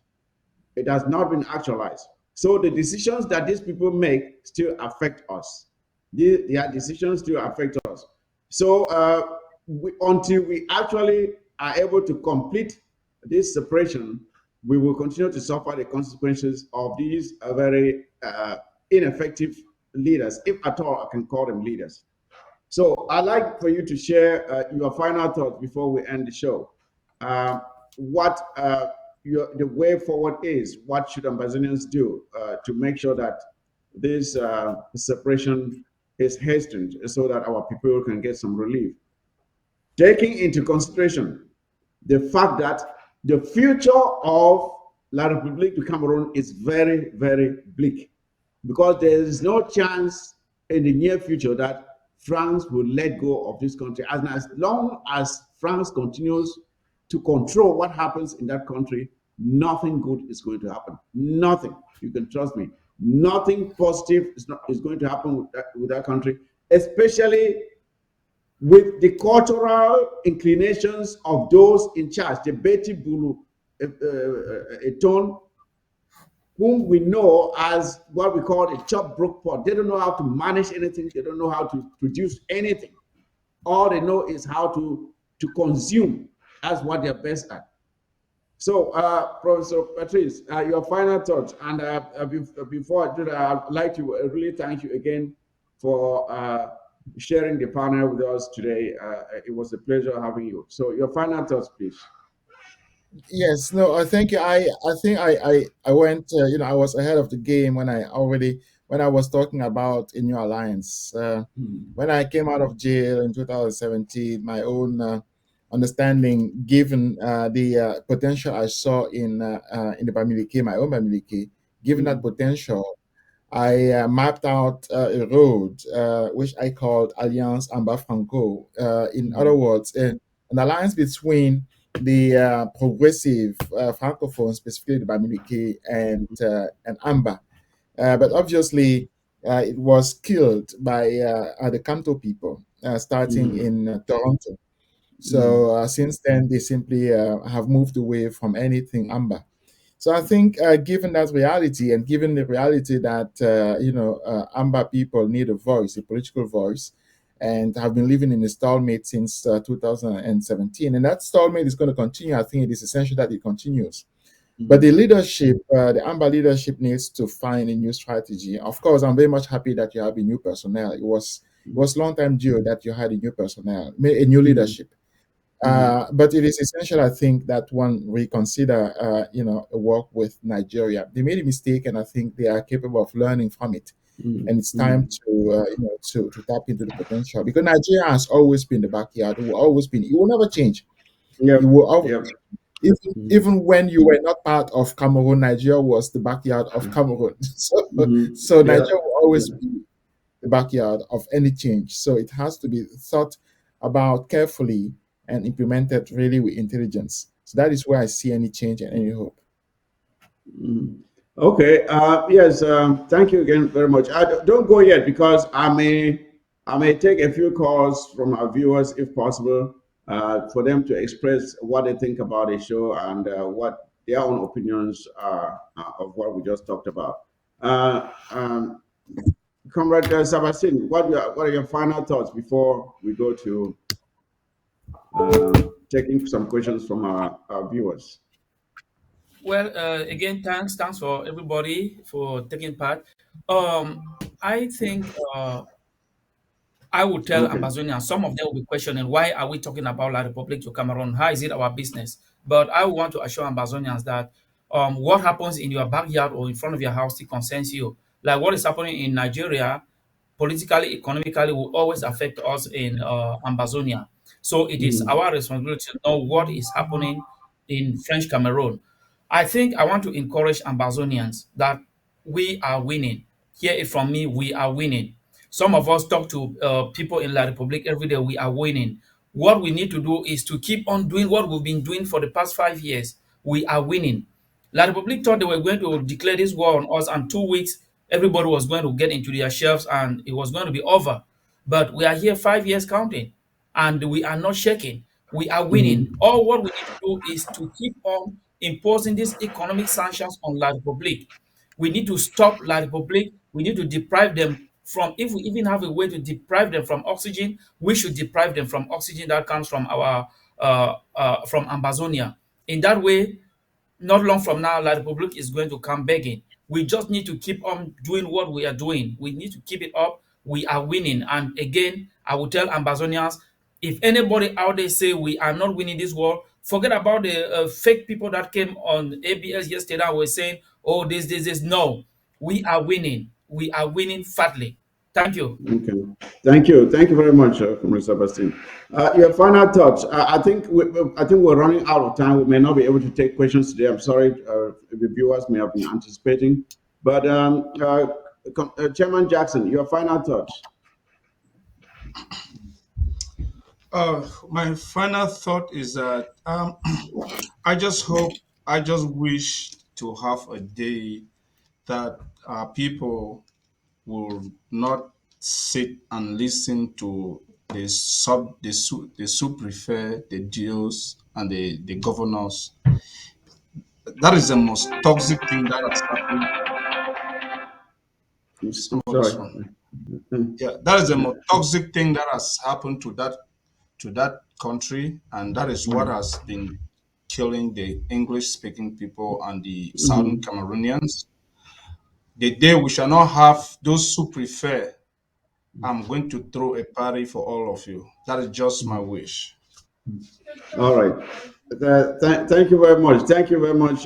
Thank you all again who respected the invitation to appear on the show today. I really appreciate it. My own final thoughts before we end the show are this. Fellow televiewers, fellow Amazonians, you have heard it yourself. We have made all the analysis. We have tried to dissect the relationship between La Republique and us. We have looked at the leadership structure within La Republique, and we have tried to evaluate if there is any hope of any positive change happening in that country. And you have heard all the views of our the panelists on this show today, and you heard for yourself that the future is bleak. The future is bleak with La Republique du Cameroon because those who have positioned themselves to take over and continue controlling that country are not different from Paul Biya. In fact, they may even be worse than Paul Biya. So the question we must therefore ask ourselves is this: what option is available for us? What other option is available for us apart from completely actualizing our separation from La Republique du Cameroon? As long as we continue to be hinged on the West with La Republique du Cameroon, we cannot expect for anything positive to happen in the days ahead. That is why I thought it was necessary to bring about this discussion and to evaluate whether the actors in place in the Republic of Cameroon can bring about any meaningful change that will still allow us to be part of them. That is a fat no. It will not happen. It cannot happen. They don't have the temperament to do anything. They don't even know what to do to improve their own very circumstance. And added to the fact, let me reiterate here that one of the big players that has positioned himself, he's actually the leader of that country right now, Ngongo, stated, Ngongo Socks stated that his interactions with Ngongo made him understand that Ngongo has a particular disdain for Southern Cameroonians and Amazonians, that he sees us more like animals. This is the person who is positioned to take over the reins of power in La Republique of Cameroon. If that is the case, what then will happen to us when Paul Biya finally closes his eyes and Ngongo is president? You can imagine what will happen with us. It will be pathetic. It will be sad. Therefore, all Amazonians, Southern Cameroonians, must fight this war as if our very existence depends on it, because you know what? It does. Our very existence depends on the outcome of this struggle. If we should fail, then we as a people will cease to exist. There will be the total extermination of our people, which already has started. You have seen how boys are rounded up and executed. Some just picked up for no reason and killed. Some disappeared and maybe dumped in rivers, and we will never see them again. This situation, if you think it's bad now, just wait till we give up. Wait till we surrender. They will come into our communities. They will select all men and women, men and boys of every age, those who are identified as having the potential to rise up and fight tomorrow. They will make sure that they are completely exterminated. That is what is going to happen. That is exactly what is going to happen. So, those who think that prayers alone will do it, I have said it again. It is good to pray, but when you pray, you also must go out and take action. I mentioned the Jewish state of Israel. They are God's chosen people. They don't just pray. They arm themselves, they protect themselves, they work to defend themselves. If not so, and they arm themselves with some of the most deadly weapons, nuclear weapons, if they've depended on God to protect them, will there be the need for them to arm themselves that much? They know that as much as they pray, they also do they need to do their own part to protect themselves. And that is why every Southern Cameroonian, every Ambazonian, no matter what you think about how this struggle is going, it is time to rethink and understand that our own very existence depends on the outcome of this struggle. And we should not relent until victory is won. So, thank you again for being on the show today. Again, I would like to remind you of the Most Productive Fighting Force award that is coming up on Thursday. I posted last time I shared the payment options that you can you can contribute to improve the income that is generated for this program, so that we will be able to extend the award to maybe a second or third prize, and to make sure that this award program is sustainable. I don't know if the technician has that information to share now, but it is something that we really are calling on all well-wishers, Southern Cameroonians, to see if you can chip in to support this initiative. Our fighters on the ground really appreciate it, they love it, and they are working towards it. We will announce the next winner on Thursday, and I'm calling on you to tune in and watch it and encourage them as much as you can, so that we keep on encouraging our boys who are doing the difficult task of defending our country. And we cannot relent our efforts in making sure that we give them the necessary support that they need. And so with that, ladies and gentlemen, that is the end of the show today, the War Zone. And I'll tell you, as usual, take care of yourselves and each other. Our restoration fighters, take care of each other. Thank you for watching. And the War Zone is out.